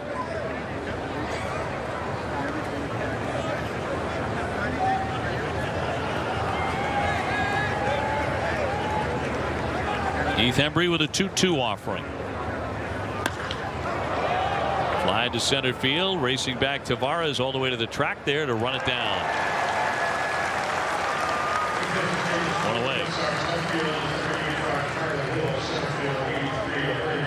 You know, the Orioles last year got off to an excellent start. They had a great month of April, and it looked like maybe it was going to be a magical season for them. And man, did they hit a lot of home runs, and they've been doing that for years. Built very well offensively for their ballpark, but they'll also give them up. The pitching has been the #1 problem. Since 2014, they've hit more home runs than any team. They really stumbled down the stretch, though. They went 75 and 87 for the year. And they were particularly poor on the road, 29 and 52. Lost a lot of road games. What did you say? The numbers of their last like 30 games was ridiculously bad. Yeah, I think they went 4 and 23 down the stretch. That's hard to do. Yeah. There you go. That's hard to do if you're the worst team in baseball. And they weren't good, but they certainly were not the worst team in baseball. For the last month of the season, they were. Wow. I was talking to Buck Showalter about his schedule right off the bat, and it might be the toughest in baseball to start. Moreland handles that chance and beats Hembree for the out. They open up against Minnesota. Twins were a playoff team last year. Then they play the Houston Astros in Houston. Pretty sure they won the World Series. Then they go play the Yankees in the Bronx. Nice. And after a series with Toronto, they have to come to Boston. And they get Cleveland in the month of April. So, well, the Red Sox, you could arguably say, has one of the easier starts to the season with the ball clubs that they have to play, even though there is a series with the Yankees sprinkled in there. All those games with Tampa Bay. Toward the middle, Brock Holt with a smooth backhand and gets it.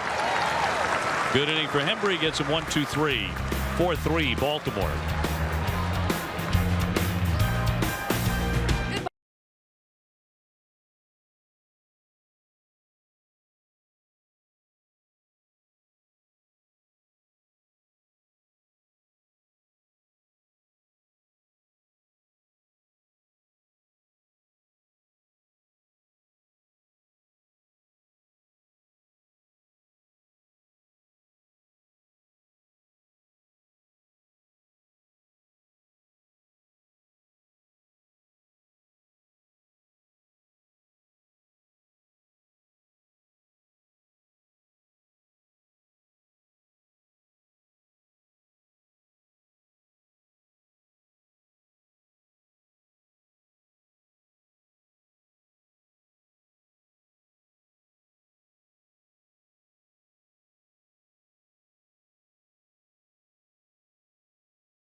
Heading to the last half of the 6th inning here at JetBlue. You can register for the 5th annual Watertown Police Finish Strong 5K road race and walk on Sunday, April 29th. The race initially established due to the events occurring in the Watertown area following the Boston Marathon bombings.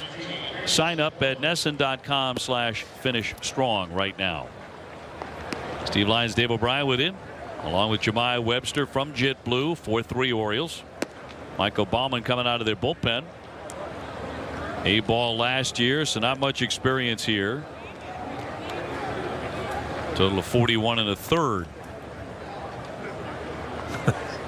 Some of these guys that are pitching for the Orioles today, maybe Buck's getting his first look at him too. Drag some guys up here from the low minors to make the trip today.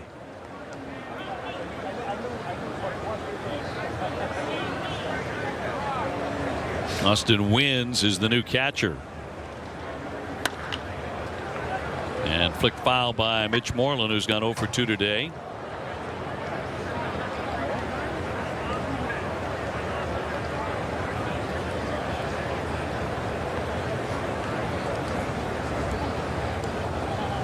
Sox with only 6 hits to this point. Baltimore with 7. Tejada waits on this from shallow right and gets him. Well, they've done a great job on Moreland today, pitching him into the shift. Now he's a pretty good opposite field hitter.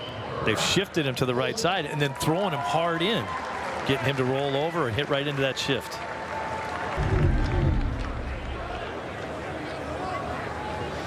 And you see everybody on the right side. Moreland loves to hit the ball the other way, but it's pretty tough to hit the ball the other way if they consistently bury you inside.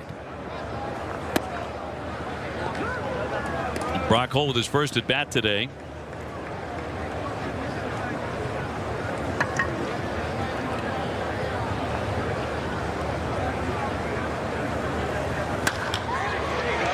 And a base hit the other way. So Brock is aboard with 1 gone.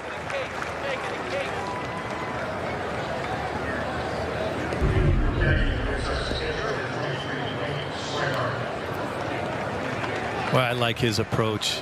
You know, Brock Holt is a utility guy. He's been an all-star, but I mean, if you have kids and you want to teach them how to play the game or approach an at-bat, that guy is not a bad guy to look at.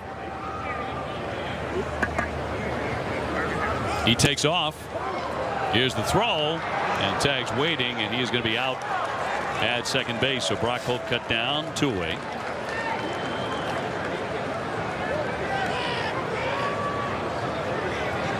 Now, if you're teaching your kids how to steal bases, I don't know, Brock Holt might not be the fastest guy in the world. I don't know if there was a missed sign there, maybe a little hit and run that might have been put on, or maybe he was just going on his own and got gunned down.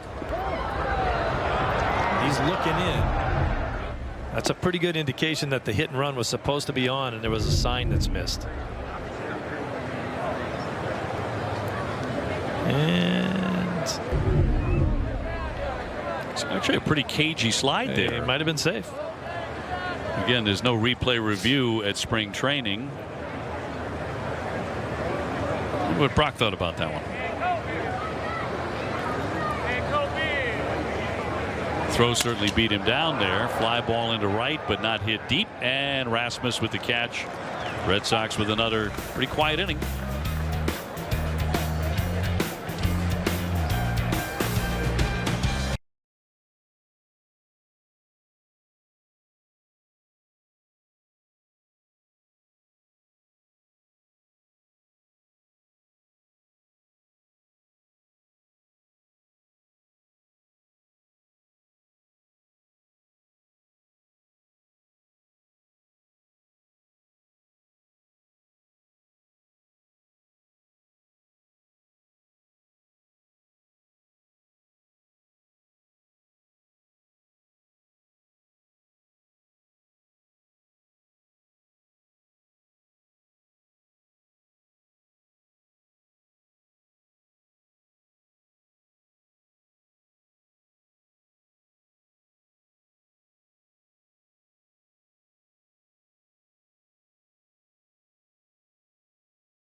Moving to the 7th, Orioles in front here 4-3, and the Red Sox to make several changes.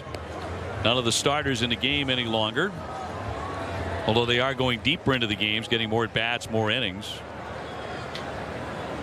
That is Dan Butler now taking over behind the plate. Robbie Scott, the new pitcher. So the lefty becomes the 4th Red Sox hurler today. DeJesus now over at first base.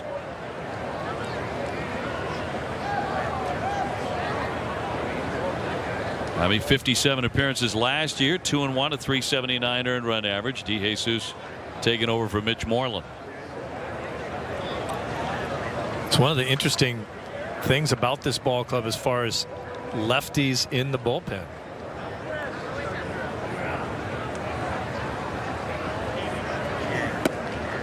And what Alex Cora wants as far as lefties out of the bullpen. Does he want 2? You know, I always kind of thought Robbie Scott was a guy that could go multiple hitters for you. But if you look at his numbers, he really was basically a left-handed specialist. So they don't have a lefty that can come down and go multiple innings for you. There is no other lefty out there.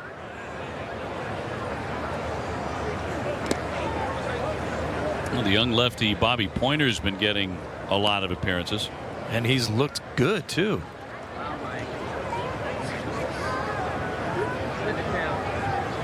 Presley with a couple of hits today. Last one drove in 2 runs in the 4th inning.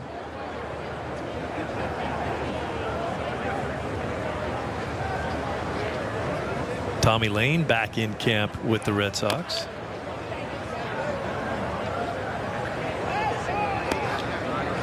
It's all going to come down to what Cora wants. Maybe he doesn't want 2 lefties in the pen. Maybe he's happy. Maybe he doesn't like, as he's talked about hitting, he doesn't care if the guy's right-handed or left-handed. If my guy can swing the bat, he's going to go up there. Maybe he feels the same way about his pen. On guys that can get people out. I don't care what's arm they throw with. And add to that, you know, his managerial preferences are still in development as he's watching this camp and watching these games. And then you have the preferences of the men above him, like Dave Dombrowski, and how they feel about how many to carry and who to carry. Alex has intimated, though, that there are a couple of jobs that might be up for grabs in that bullpen. Based on past performances.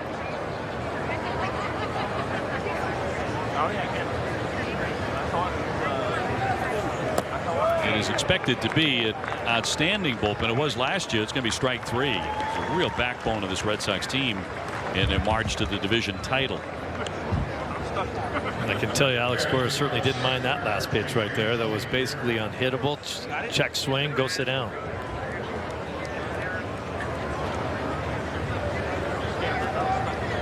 So 1 man gone. Rickard to climb in. He's gone 1 for 3. He bunted his way on a base hit in the first inning.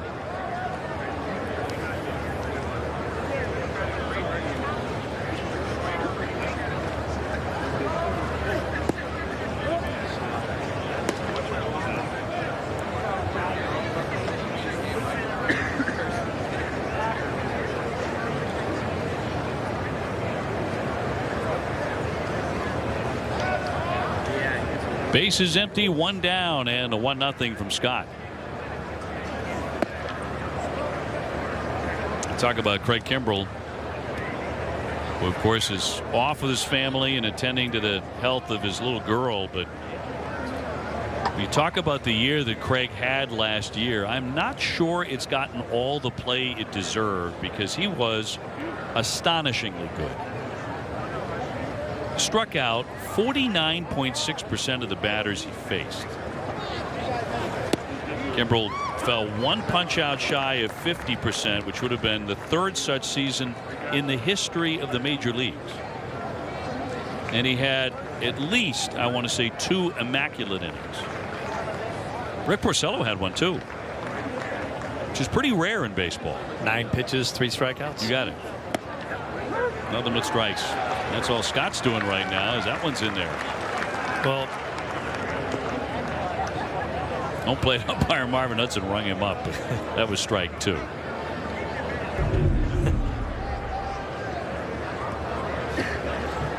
Spring training for everybody. See ya. Oh, wait a minute. Take a hike. Wait a minute. You can stay for another one if you want.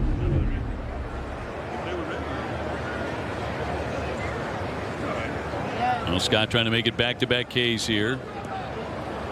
The one thing about Kimbrell that's really impressive, although there are many, is that he's had a bunch of really good years, and yet he continues to get better. He has a better year the next year than he did before, and he was really good then. He's building a Hall of Fame career. Yes, he is. One laced foul, 2-2. I was floored when I saw that a few seasons ago. I was just kind of looking at all his numbers and how good he's always been, and then it always seems to get better. He broke in 2010 with the Atlanta Braves. His major league ERA is 1.80. 772 strikeouts in 470 innings.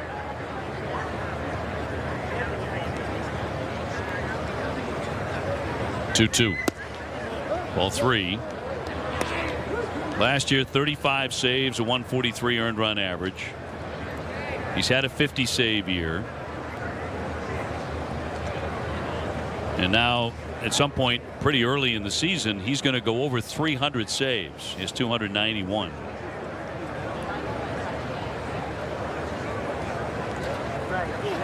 He was the American League reliever of the year, and that's going to be strike 3. This is kind of the reason why I see Scott as a guy that can come in, and maybe not necessarily throw multiple innings, but get 4 outs. You can go into that next one.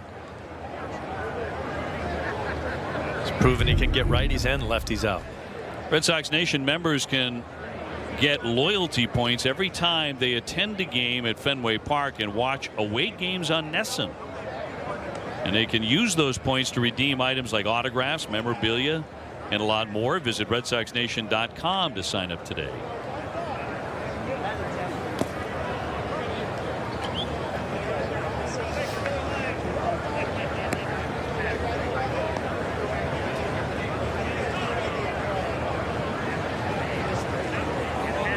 Well, here's Lord Ryan Mountcastle.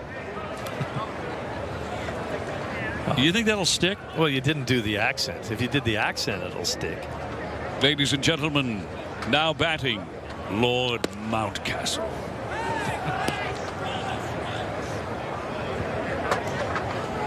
I mean, he's got to have some nickname. What's wrong with that one? Well, he doesn't gotta, but I hope it sticks.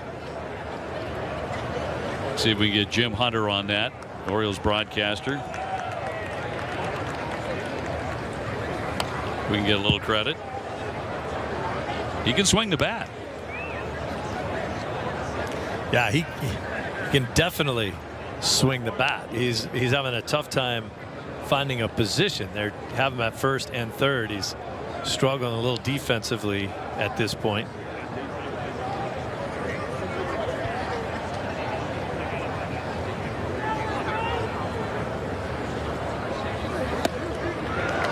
Had him out in front. Good off-speed pitch. 2-2.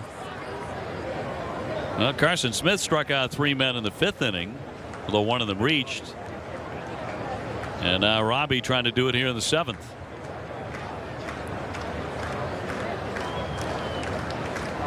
A lot of guys have nicknames where someone will just put a Y on the end of your name. Hey, Smitty. I don't think they're going to do that with this guy. You can't put a Y on the end of his name and say, hey, there's your nickname. Yeah, and that's weak. I mean, yeah, the throwing, the Robbie or Scotty or Bobby, whatever it might be. I mean, that means you need to work on your personality. Yeah. Because if no one's, likes you enough to come up with a nickname for you, they just throw a Y on the end of your name. I don't think it's going to be Mountcastle-y.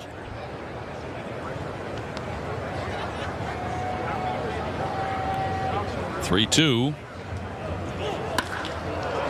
Up the middle and a base hit. And I showed you his numbers in the minor leagues. Hit well over 300 last year, and they like him as a rising star at some point at the big league level. This is what he does best here. That is a tough pitch by Scott too. Hung in there, stayed back on it, just kind of served it up the middle. After 2 strikes, you're protecting a little bit, but he got the job done. So Dana Levangie out there along with Butler, the catcher.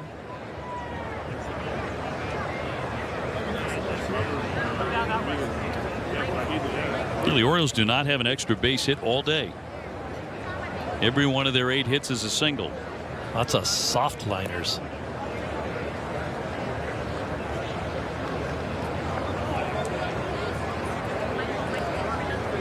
Valencia 0 for 3 with a strikeout. 2 down, a man on for the Orioles.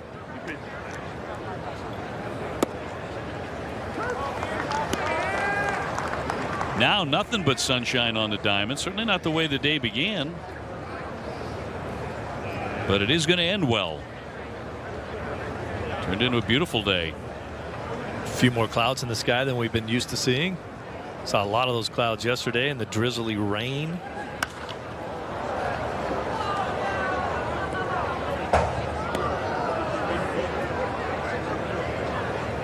So 0-2 on Valencia. Rick Porcello got the start today. He went 4 innings. We've also seen Carson Smith, Heath Hembree, and now the left-hander Robbie Scott.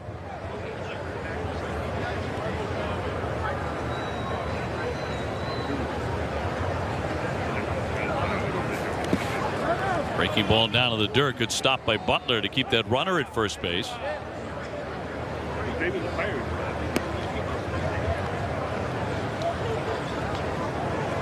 Red Sox will face Toronto tomorrow. We will not have that game on our air. Our next broadcast will be Thursday. It is also against Toronto on Boston 25.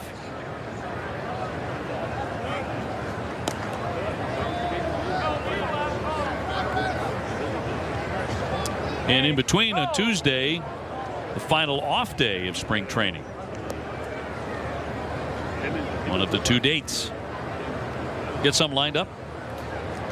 Yes, I do. Probably the same thing I have lined up. 1-2 coming and downstairs. Well, you know, work in this business and you're getting ready for the season to start. You have some organizational meetings that have to take place. That's right. These are our Nesson organizational meetings. That's exactly what they are. That's right. And that's going to take place on Tuesday. I wish it was a different day. But well, it's not going to be all day. No. About 90 minutes, you'll be ready to go back to the beach. The 2-2 from Scott.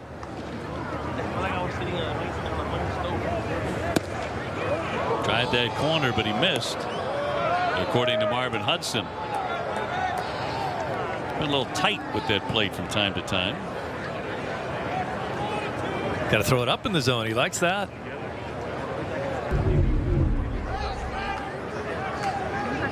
Porcello early on thought he was getting a little bit squeezed. Yeah, it's probably a bit wide on there, but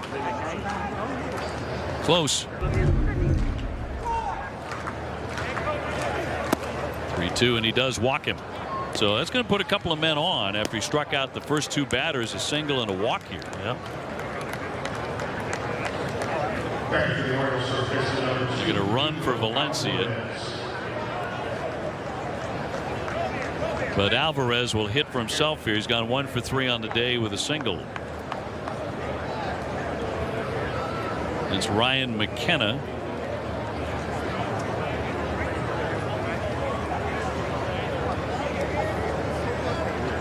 Running for Danny Valencia. Alvarez singled back in the 4th inning. He's also struck out and hit into a fielder's choice.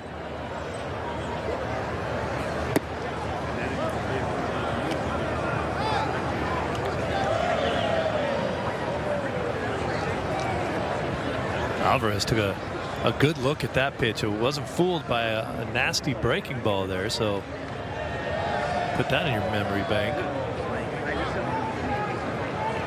Big shift. That one's on the edge, right on the black, and it's 1-1.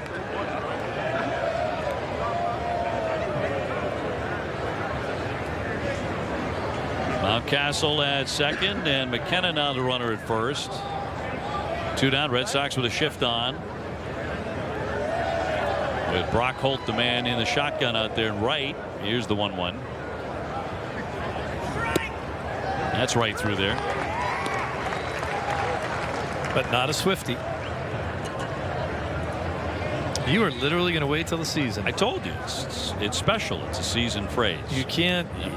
You don't have to work on that one. No. That one comes right back. That and ground ball to short were right. They were already in midseason form.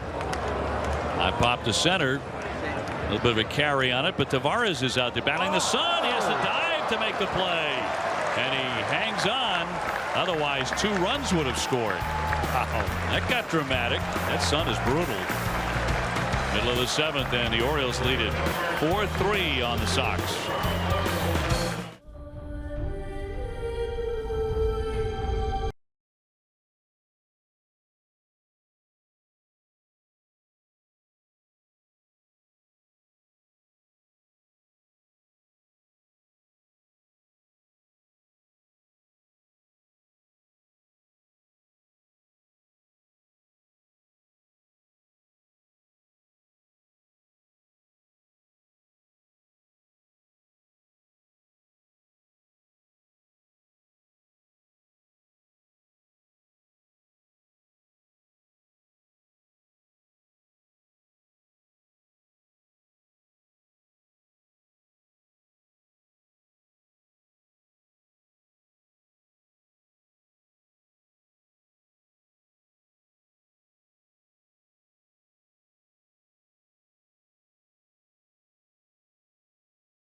Amelinario Tavares had to leave his feet out there in center field, and again a fairly routine fly ball, but the Orioles have already had a drop in left field, and Tavares had to dive to save 2 runs and make sure he made the play on it. That sun, it gets tough out there. He couldn't really get a great angle on it, and then was fearful that the ball was getting away from him, so he dove and made the play. Ended up being a pretty darn nice play. You'd like it to be a little more routine out there, but right now he's in big trouble. Can't see it. Ball won't come out of the sun, and when it finally does, he realizes it's about 6 or 7 feet farther away from him. And then you can smile and take the high fives, but quite an adjustment there at the last second. As long as you catch it, you can smile. Sure.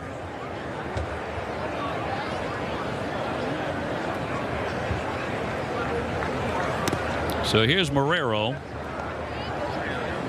Devin batting for the first time today, hitting in what was Mookie Betts' spot.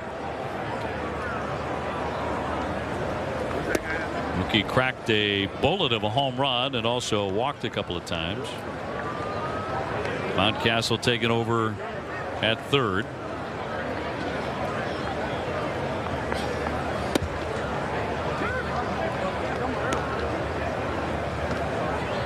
Zue Lin on deck. Marrero continues to struggle with the bat in his hands, hitting a .154 down here. And he pops this one to right. Oh, where is it? He's got it.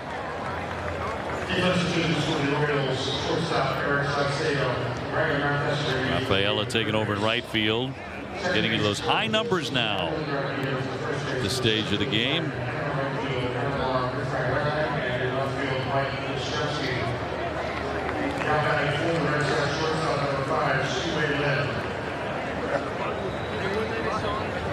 They'll send up Zue Lin for the first time.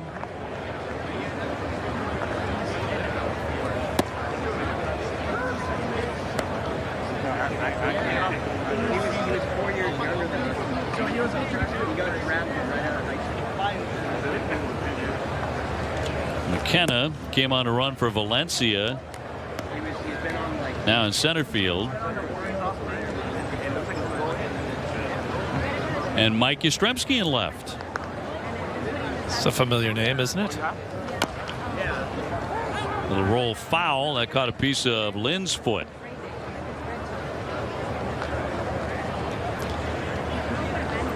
There's Yaz out there playing a familiar position to his grandpa. Actually played with his father, Mike Yastrzemski, in the minor leagues for about a month or so. You did. White Sox organization.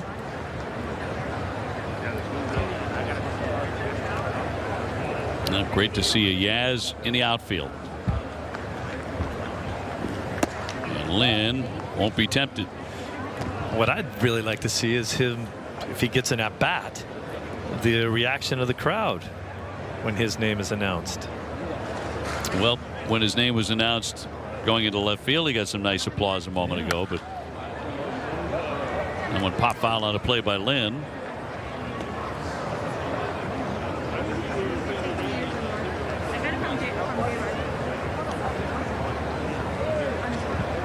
And Carl, earlier in the week, sitting down with the Rim Dog inside the dugout,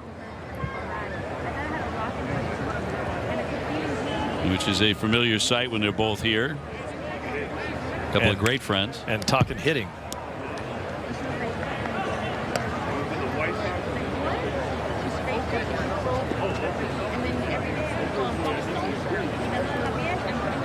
Yep, one of the greatest Red Sox of all time. Staggering numbers that he threw up for a guy who was not very big. 2-2, and that one into left field, and Yaz is there to make the play. So Lin flies out, 2 up and 2 down. There it is. Remember, Yaz had a bunch of different stances too. He changed his batting stance many times over the course of his great career. Remember when he first broke in, his hands were way up, like way even high. Worse than Craig Counsell. Pretty good results. De La Guerra here with the bases empty. I remember towards the end of Yaz's career, he had a stance where he was literally had almost all his weight out on his front foot to start so that he could get it back and then go. He must have felt like he was lunging too much, so he wanted to put himself in a position where he'd have to move backwards a little bit in order to get that swing going. Well, you know, and you make the point about, you know, Yaz, he wasn't 6'5", 6'6". He was more of an average size guy. But for me as a kid, he was an absolute giant. I remember coming and seeing him at Fenway Park when I was about 7 years old with my grandmother. And he was playing catch in the outfield and walked up, you know, and just caught him. You know, his back was to me, and I thought he was 9 feet tall. Yeah, well, that's the way he played. Yeah. It means so much to the Red Sox. That's going to be blooped into right field for a base hit. So De La Guerra will reach here with 2 down and even up the hits at 8. And Rusney will step in. That's kind of the hit of the day, is the little jam shot or a ball off the end of the bat. De La Guerra will take that one. I think you're right. Out of the 16 combined hits, like 11 of them look just like that. And one ball was hit, blasted out of the stadium by Mookie Betts. The rest of them bleeders. Now Rusney batting for the first time today.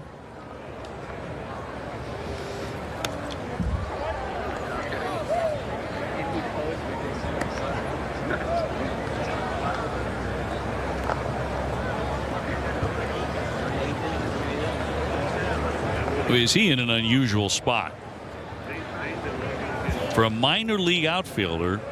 You know, no longer on the 40-man roster, but making a lot of money. You know, at $11 million, that's going to be fair, and he will be out at first base to retire the side. No runs ahead and 1 man left. Still a 4-3 game. Bring a championship back.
Moving to the top half of the 8th inning, Orioles still in the lead by a run, and beginning Tuesday, the Bruins will travel south for a 3-game road trip beginning with the Carolina Hurricanes. These look to maintain home ice advantage for the playoffs as they head into the final stretch of the regular season. Coverage begins Tuesday night at 6 on NESN.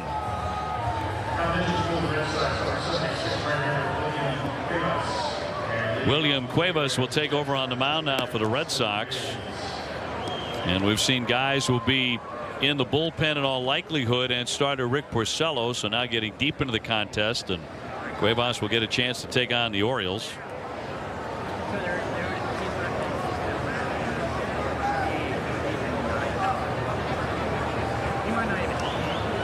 And the first man in will be Wins, the catcher. Both sides have gone heavily to the benches here over the last 2 innings. Cuevas in the minors, a 4.85 ERA last year.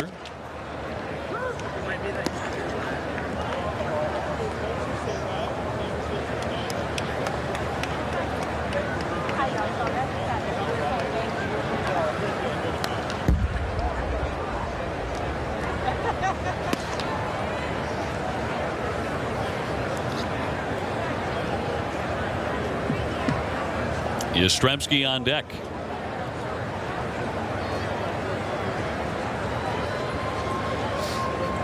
And Cuevas looking for the K. Here comes the 0-2.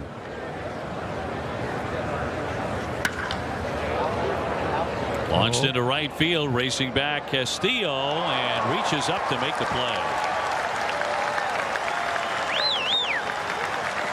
Tough ball there, tough chance. Castillo kind of outrun his own mistake. It was a bad route at first. He didn't get a good view of the ball and then took off and was able to make the adjustment and still make the play.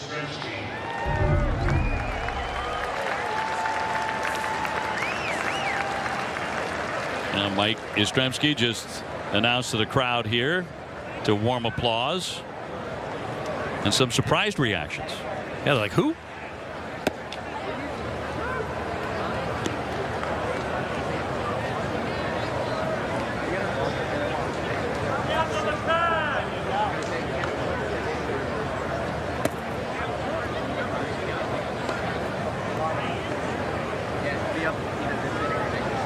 Mike, born in Andover, Mass.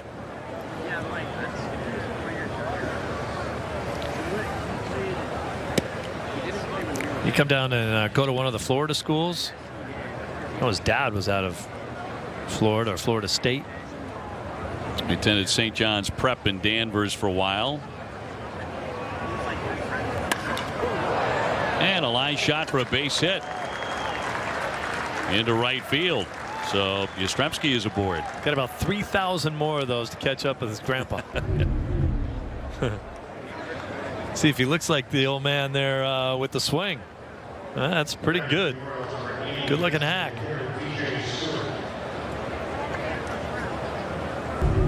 Red Sox did draft Mike in 2009 in the 36th round, but he did not sign. He enrolled at Vanderbilt instead.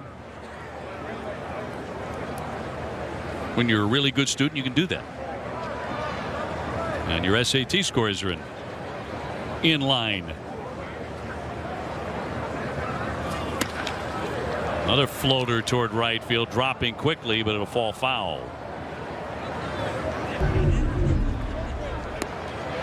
Wow, look at this guy. There's Yaz getting a base hit right there. That's probably number 3,000 right there. Yeah, indeed.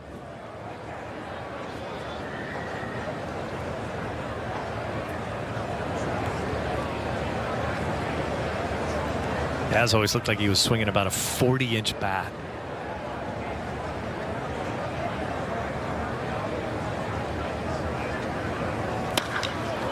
Lunging pop up into center field. That sun continues to be tough. Tavares all the way back onto the warning track this time.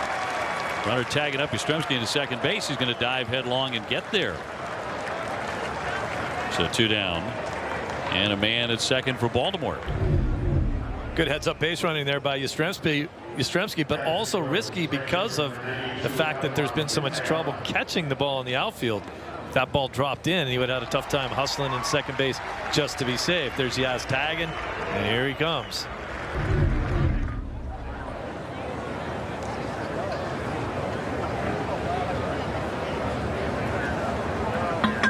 His dad, Carl Jr., played his college baseball at Florida State.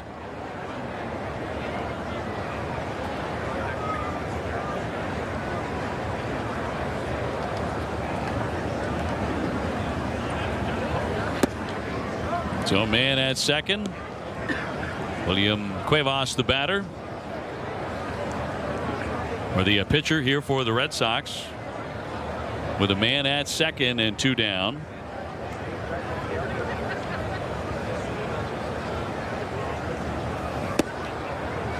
And he drills it in there for a strike.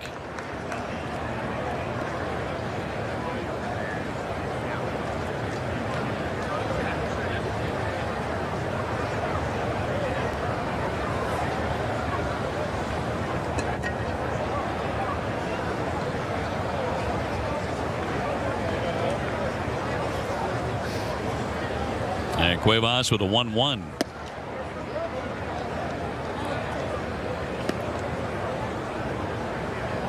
Wind has been fairly steady all afternoon out to center field.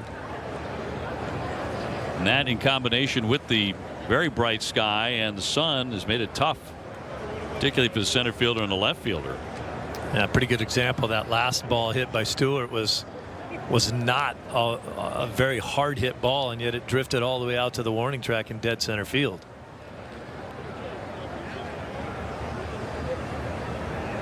Two one.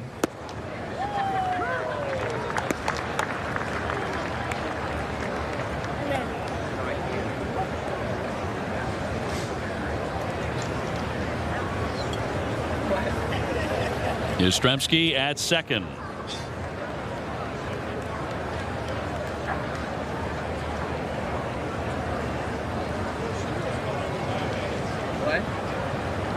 Cuevas very deliberate. The right-hander with a 2-2. Broken bat fly, and Castillo on to make the play and retire the side. No runs, one hit, one left. Starting to get late here as we go to the last half of the 8th inning. 4-3 Baltimore. Friday, the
Half of the 8th inning. Red Sox starting to run out of chances. A 4-3 lead for the Baltimore Orioles. Rick Porcello worked today. He went the first 4 innings and at times threw the ball very well. Did allow 4 runs, several bloop hits. There was also a bunt single today. Here's how he felt about it. Good off hitter, slapped the base hit to left, bunt hit. Misfired on a cutter to Rasmus, and hit the ball over Devers' head. First inning, I didn't love it. Command was a little off, so gotta get better in the first inning for sure. But other than that, the rest of the game felt pretty good. I think the hardest hit ball was the ball that Rasmus hit that was caught. Other than that, the induced to be contact is what we're trying to do, and fastball was down. So, just got to figure out what's going on in the first inning and get better with that. When you're in a spring start, I'm talking about that first inning in which the Orioles came up with 4 hits and scored a couple of runs. 27 pitches in that inning. But overall, pretty happy. That's what we kind of thought he'd say, that he wanted to be better in the first inning and then settled into it. And he makes the point there, I'm trying to induce contact. That's his game. And wants him to hit it on the ground. There was some flares there, but doing what he wanted to do in that sense, certainly. Well, has gone through periods where he's a pretty decent strikeout pitcher, too, with that high riding 4-seam fastball. We didn't see a lot of that in this outing. Well, that'll be ball 4. They're the left-hander coming out of their bullpen again from A-ball, where he pitched well last year, 166 with Aberdeen at earned run average.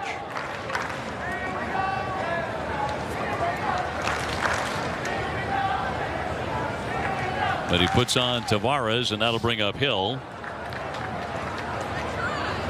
Red Sox trying to grab a couple of more runs today and pull out a victory here in the spring training test with Baltimore.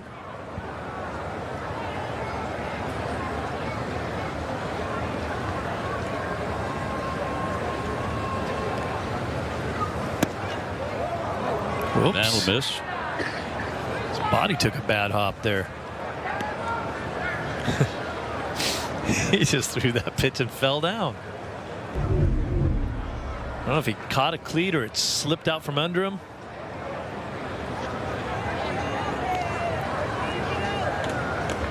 Wow. And a sheepish grin afterwards. You're standing out there in front of the entire world right there. Everyone's looking at you.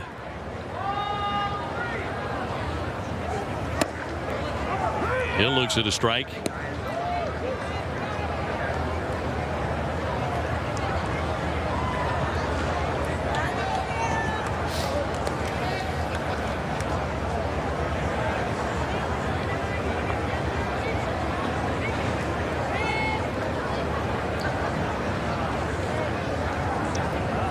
Tavares off first. He takes off on a swing and a miss, and that throw almost got the pitcher on the head. It almost did, and I'll tell you what, if he wasn't bent over so far, it would have got him.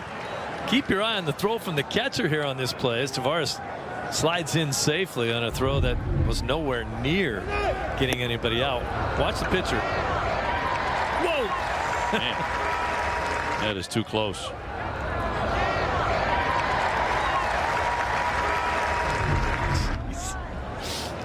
Pitchers are pretty much taught to take one step away from the mound and bend over a little bit, but you're never even thinking that you're going to get drilled. Hill got a piece to hang in there. It's very good speed. Stole 42 bases at Greenville last year, so he can run. He's made a nice impression down here. He's played in the field well. He's got a lot of at bats. He's swinging the bat pretty well.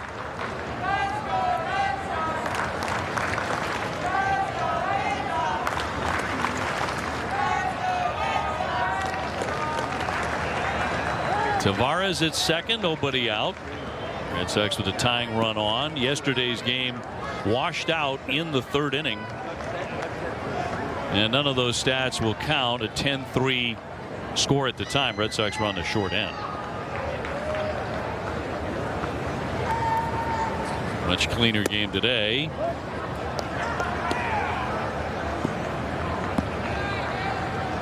Two and two on Hill. Runner on at second.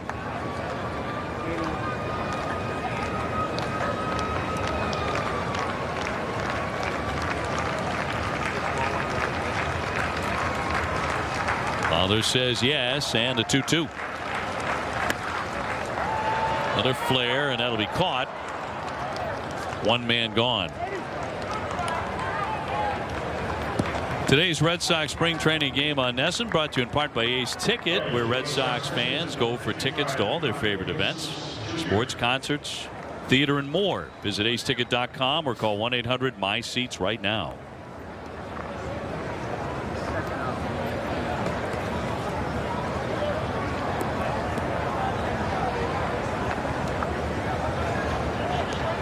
So one away for DeJesus.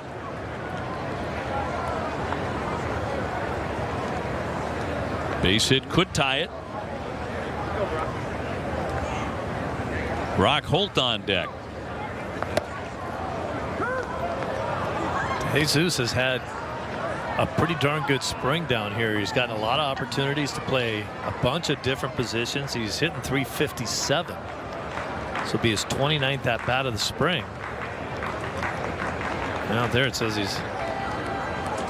his numbers there in 2017.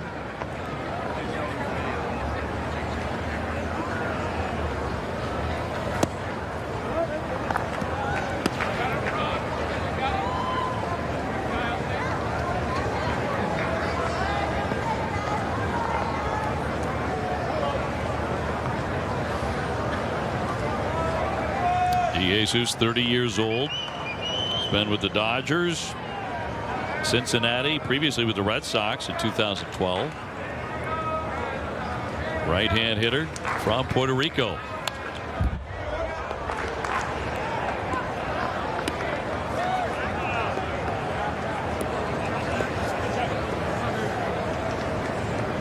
Longest stay in the big leagues was with the Cincinnati Reds 2 years ago. He got into 104 games at 253.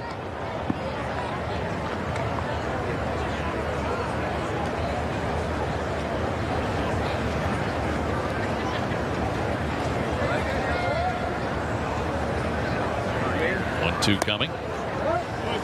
2-2. You know, it's strange as you look at different guys' careers and how they can be potentially derailed. I mean, he was well on his way to being a big league player in the Dodger organization, and he had back-to-back seasons where he had a horrific leg injury that took him out for an entire year, and then had this next year back just had a couple different injuries that kept him out of being able to play and kind of turned his career around.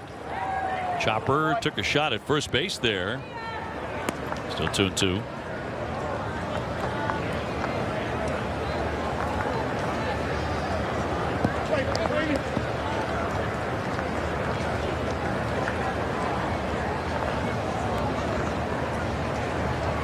His father played in over 1,300 major league games over 15 seasons with the Dodgers, the Cubs, Phillies, St. Louis, the Yankees, the Giants, and Detroit.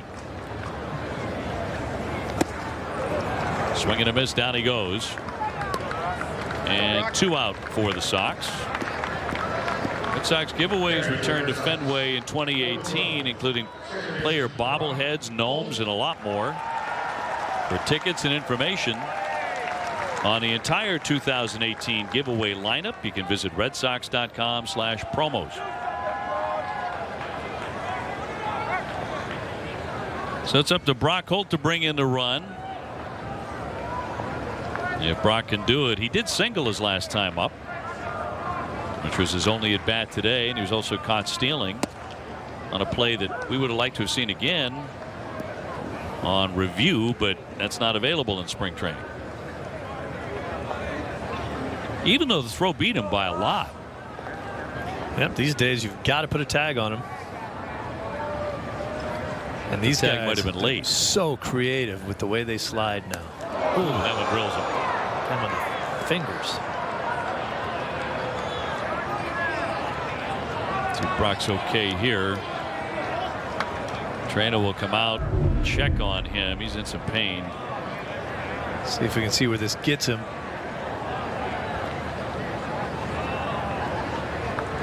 Down on the forearm and then off of his body. Back of the elbow there. It's going to come out. I thought it got him in the wrist at first, but that kind of the back of the elbow. Yeah. And then it hit him in the guts. Well, good to see him smiling. You know, he used to get hit like that all the time. This guy we talked about before, Don Baylor, was the master of just kind of pulling away and letting that ball glance off your arm. We're going to take the break here. Red Sox with a base runner for Brock. Bottom half of the 8th inning. More in a moment.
And the Red Sox have a man aboard.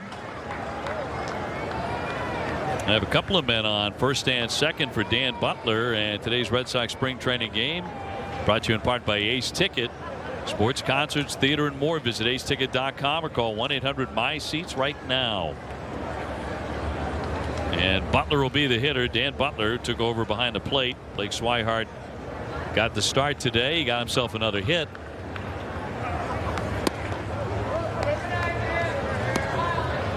There are, however, 2 down. Ryan Meisinger out of the bullpen. At Double-A last year, pretty solid campaign, 4-3, and ERA right at 3.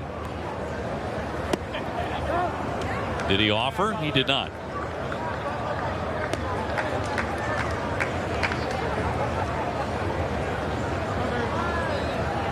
Devin Marrero on deck. Tavares at second. Espinal now on at first, running for Brock.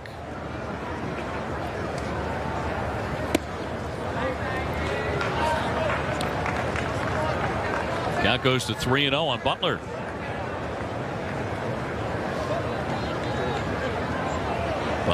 Butler, a veteran minor league catcher. Been the Red Sox system for several years. He'll look at a strike.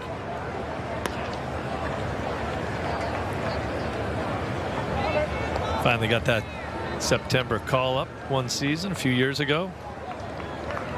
Couldn't wipe the smile off his face. 3-1. And he walks him. So the bases are loaded for the Sox.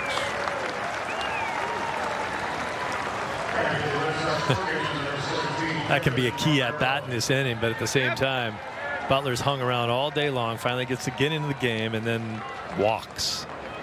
Patient at bat. Yeah.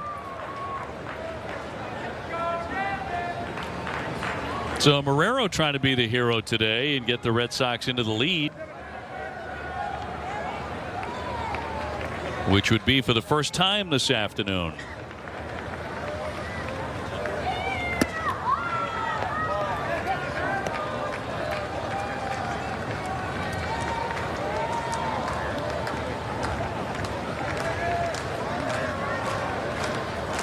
Red Sox have the bases loaded without the benefit of a hit. 2 walks and a hit batsman. Ground ball up the middle. A sliding stab. The flip into second base and got him. So that is all for the Red Sox, and it took an outstanding defensive play to keep the Red Sox off the board. End of 8, 4-3 Baltimore. Today we run to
It's more than a ticket. Visit aceticket.com or call 1-800-MY-SEATS.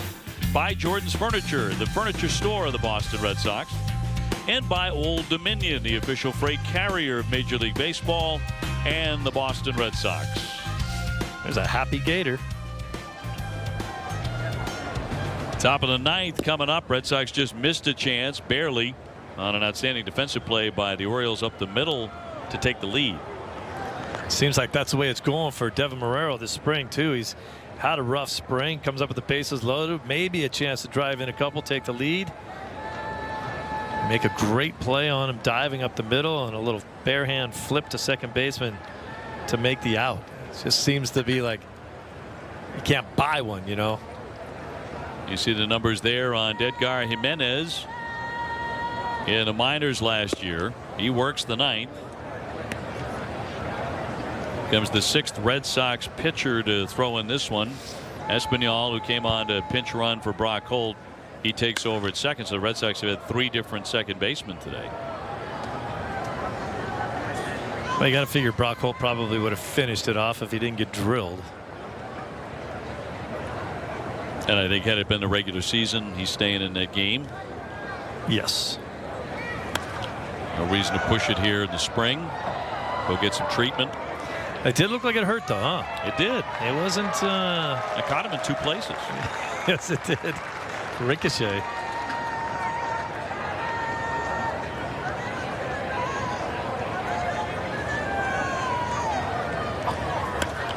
Rodriguez pops that one foul out of play. I'll show you that play with Brock Holt again. This is not a good position you want to be in. It looked like it got him off the back of the right forearm there. Right off that elbow area. Ouch.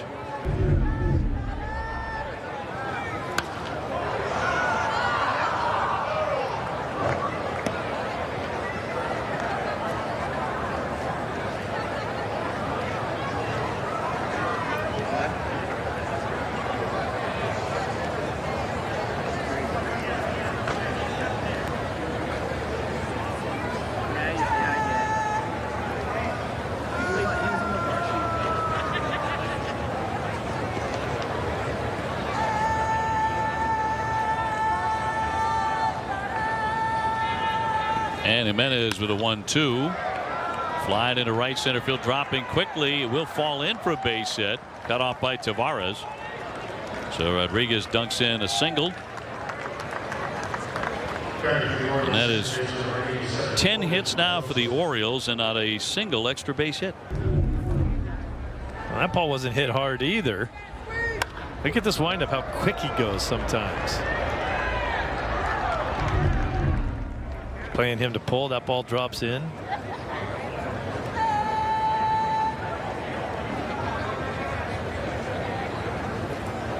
Joseph climbs in.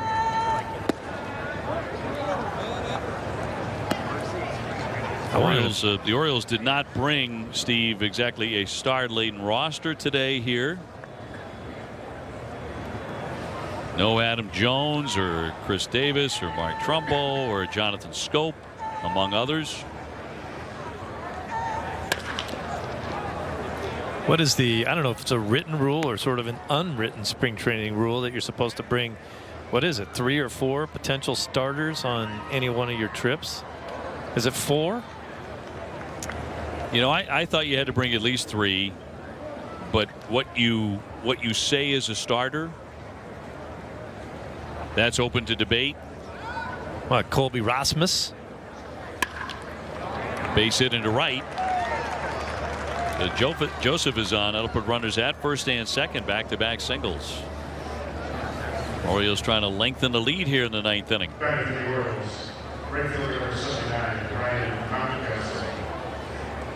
And Lord Ryan Mountcastle will get his second at bat today. He singled last time up in the 7th. We're going to find out that the family goes, deep in English history, and they own thousands of acres, several castles. You can buy one of those $69 DNA tests now.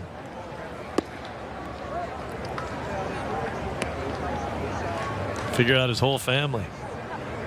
That family's got to be filled with dukes and duchesses and lords.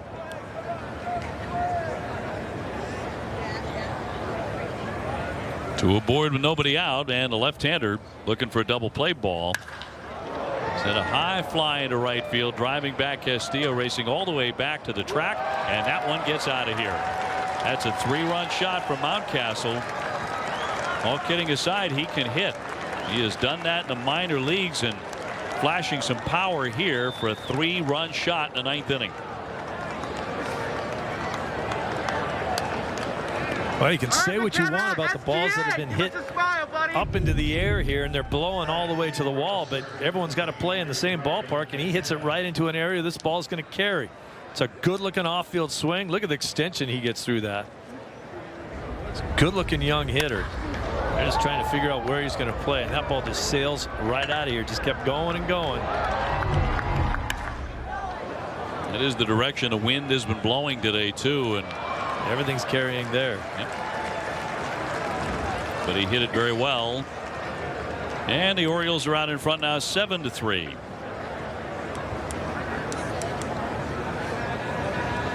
There's the wind. All right, St. Thomas, let's go, buddy.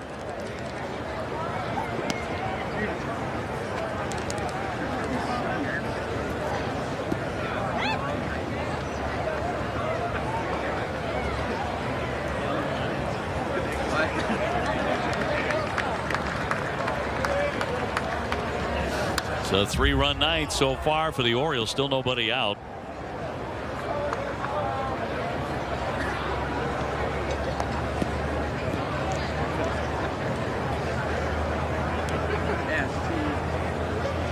Seven runs now, 12 hits for the Orioles, 3 runs on 8 hits for Boston.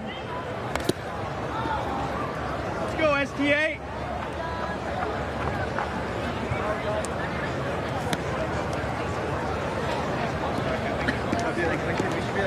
Red Sox allowing their first run since the 4th inning.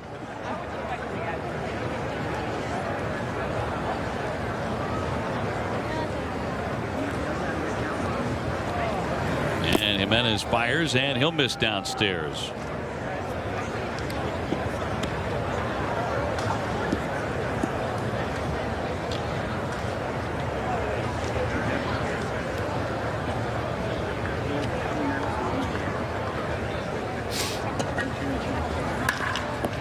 One-two rattle is short. Lynn with the pick, and just does get him. First out here in the 9th. I tell you, Lynn knew who was running there because he charged that ball hard on sort of a routine ground ball to short. He really came flying in after it, and he had to. Watch him come charging hard, and he's come up gunning down the line there, and that was a close play at first. If he hangs back even a little bit, the guy would beat it out.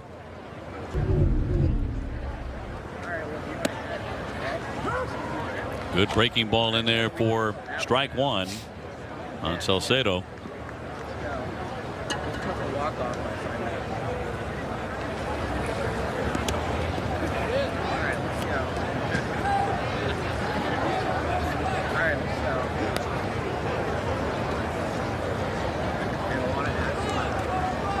Red Sox today starting a very representative lineup, including J.D. Martinez and Mookie Betts, Jackie Bradley, Xander Bogaerts, Rafael Devers, and Eduardo Nunez. Also Mitch Moreland at first base. Yeah, and I would say that if there's a disappointing thought of the day, would be the fact that that is the lineup they started, and they're playing against a bunch of AA players from Baltimore, and yet they're getting beat.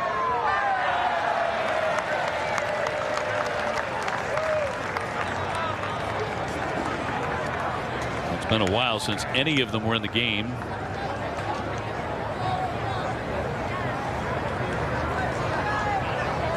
And 7-3 Orioles. Here's the 1-2. Fouled at home plate.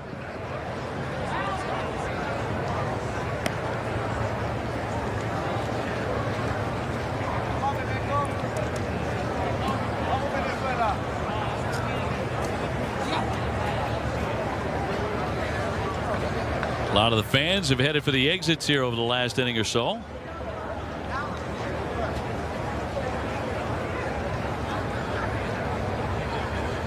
Which means that Steve Lyons will have a cleaner getaway in the parking lot. Well, you know, there's a lot of early bird specials out there that people need to get to. Including yourself in that one? Yeah, well, sure.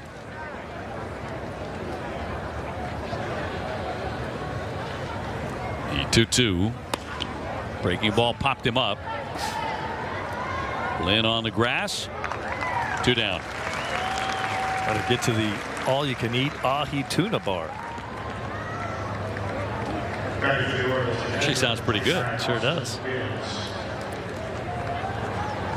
4:30 to 6:30. Here comes Wins. Nobody on base, 2 down.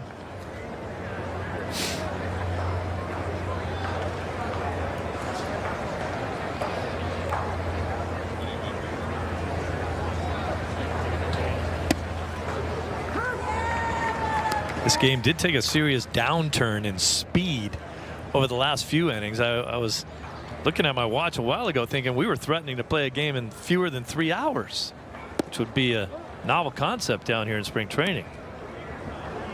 That will not happen.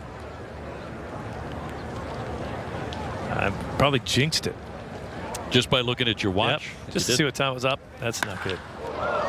Shot into left, driving him back. That's going to catch the 10.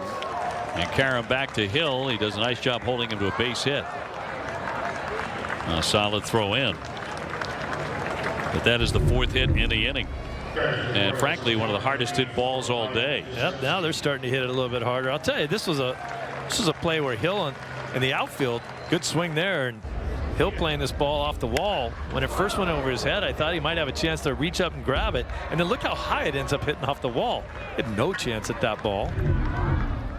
Good job of getting it right back in. Well, Alex Cora will go back to his bullpen. 7-3 Baltimore, and we'll have more in just a moment.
Yeah, the Red Sox will grab Adam Forrest Lau out of the bullpen. Lau, 6'2" right-hander from Norfolk, Virginia. Don't miss a game this season. You can import the NESN Red Sox calendar into your favorite desktop. Alerts include matchup info, streaks, and more. Visit NESN.com/schedule to import the schedule before the season opener, which is March 29th at Tropicana Field.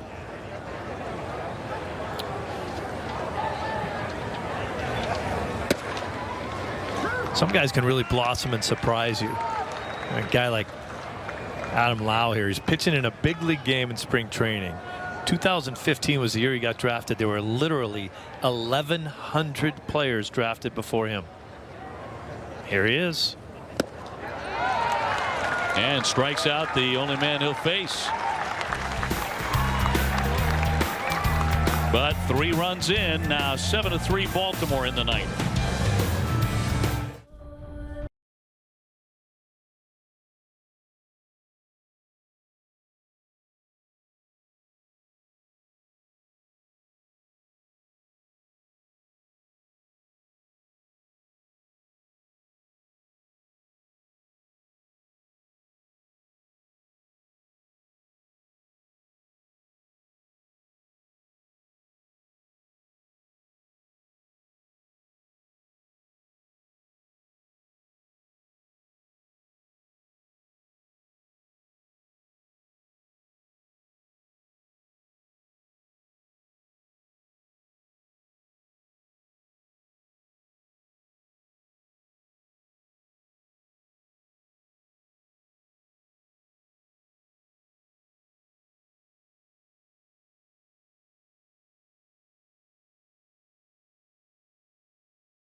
The freight moment of the game brought to you by Old Dominion. Oh, Mookie Betts, look at that. We've seen it 100 times. We love it. Every time he hammers a ball like that, generates such great power.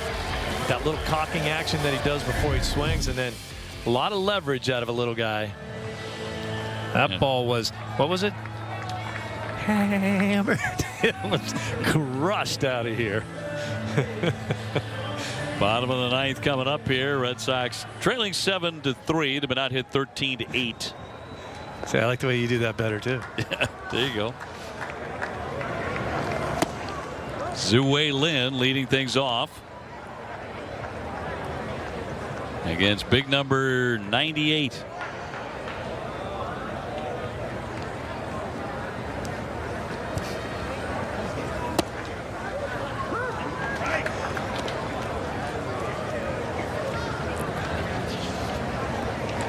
Zue 0 for 1 on the day with a fly out.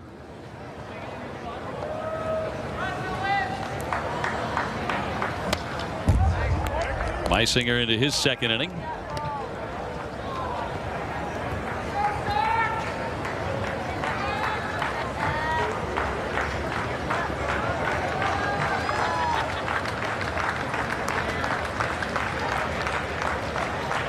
And 1-2. Ooh. There you go. He did. That's going to be strike 3. So that's all for Zue Lin. 1 away in the ninth.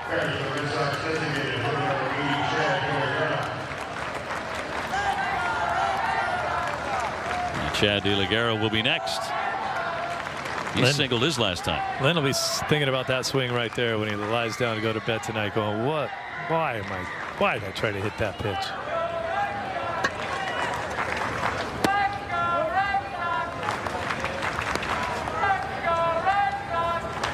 Red Sox playing the Blue Jays tomorrow. And then we'll have Tuesday off. Their second and final off day of spring training. Red Sox will play Toronto again on Thursday, and we will have that broadcast for you right here from JetBlue on Boston 25.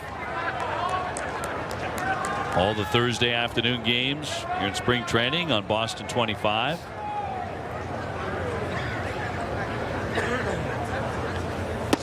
It's a nice little mix between the networks. Nice.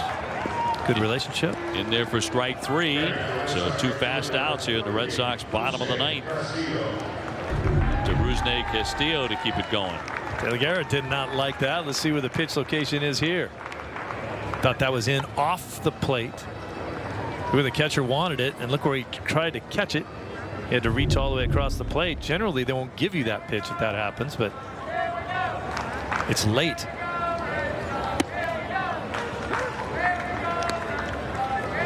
Yep, this one passed the 3-hour mark here in Fort Myers. Rusney grounded out to third, his only at bat.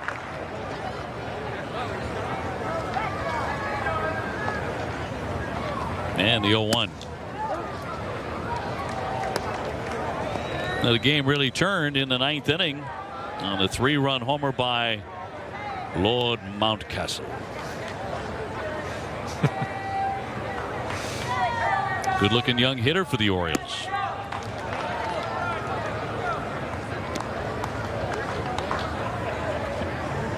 My bet is you'll see him at the major league level at some point. Yeah, I mean, they literally just have to find a place to play. He's a kid, he's young, still working on his defense. They've got him at third and first, but he's got a big league bat. And when you have a big league bat, they find a place for you to play. 2-2.